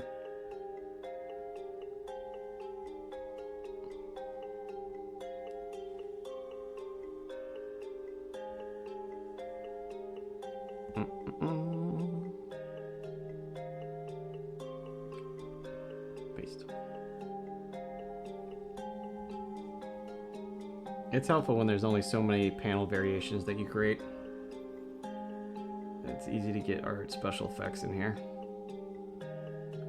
Let's make it multiply and about 15. Good, we got texture. That feels better. We're gonna do all the other things.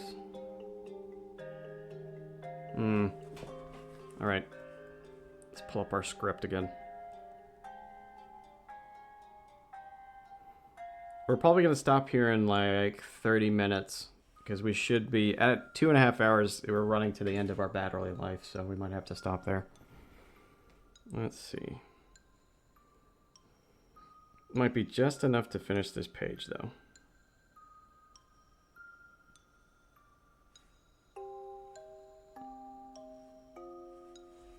Okay. We're gonna have to leave the second panel for last because I want to do that font a little bit different. So let's start here.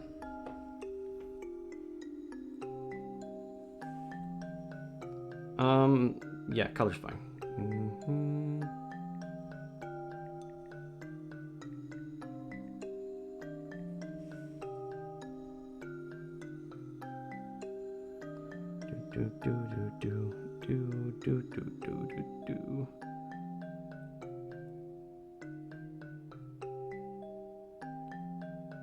Isn't that the right color? It doesn't feel like the right color. Oh, it's not the right color. Well, that figures.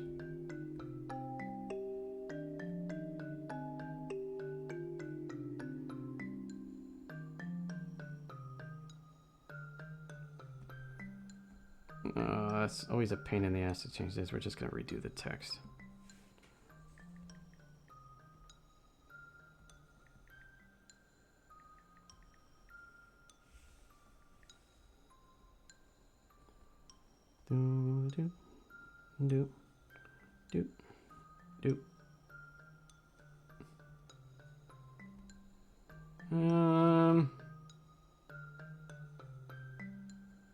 Thereabouts.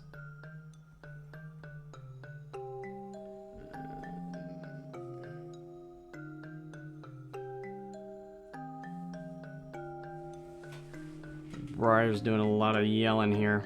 Hello, Nuclear Linguini. You're catching us right at the end here. Oh, stretch. Oh, feels good. Man. I'm glad I got this little tablet stand for I actually found it at Goodwill. It's really nice, like made out of wood and everything, like wood paneling.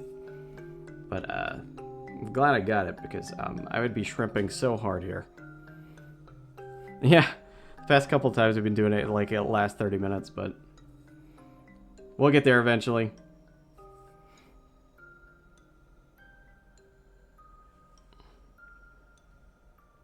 Let's see. Script says, and he's...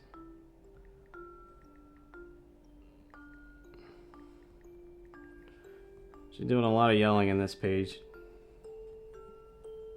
Reasonably so.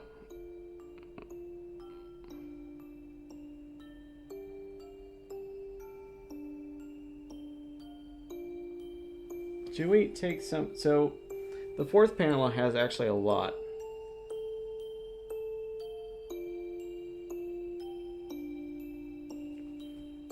I'm actually going to take some of the text from the fourth panel and move it to the third. Because I feel like we got a lot of space here to work with. Well, hold on. I take that back. What I'm actually going to do... I'm going to increase the font size of that. That's the opposite of what I wanted. Why do I keep doing that? There we go. This Brock as fuck.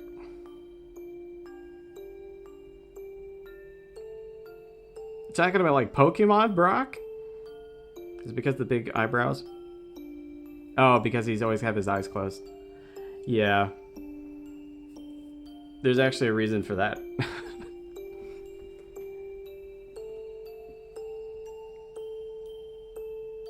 Let's see. You attacked. I can't spell apparently. Shoot. About 15 should be fine. No?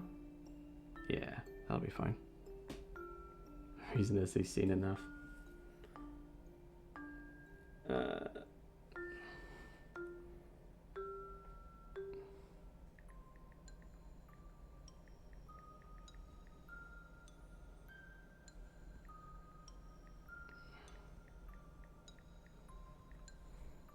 That's the reason why.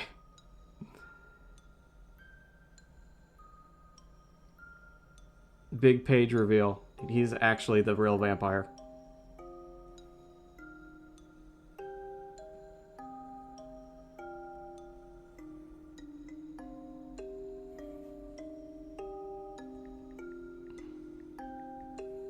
Like those old stories.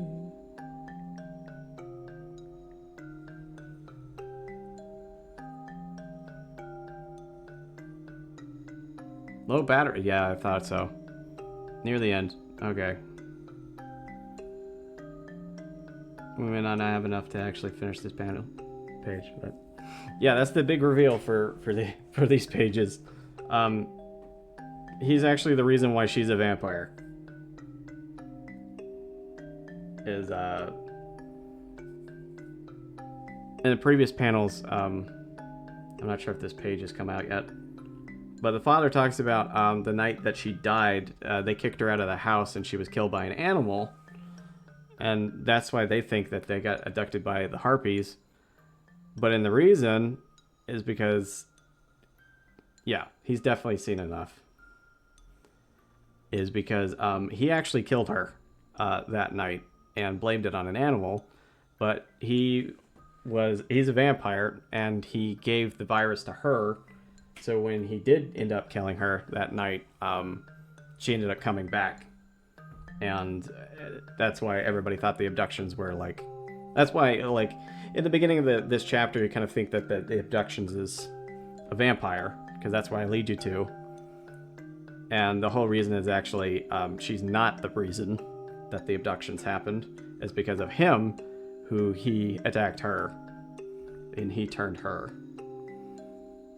But it wasn't until she spoke out in the previous panel that he actually noticed, well, actually knew that she got turned. because I'm sure that the average vampire wouldn't know how it works.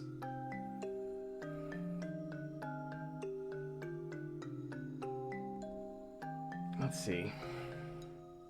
How much battery life do you have? What do you think? We got less than 10. So we should probably leave it here for the day. Thank you all for joining me. I enjoyed talking to you. And hey, just so you know, Luke Linguini, we were talking about like maybe upping my schedule a little bit. I know that I've said that in the past, but I think it'd probably be a good idea to start doing this at least like twice a month instead of just once a month.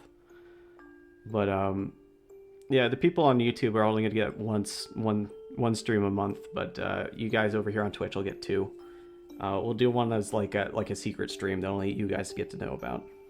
Well, not only you guys, but you know, my social media, I suppose. But I think we'll leave it here for the day. So thank you all for joining me. I hope you have a great Saturday. I myself am maybe gonna go eat some things, and I will see you all later. Hope you have a good day. Thank you, Madam Kitty. See you all later. Bye now.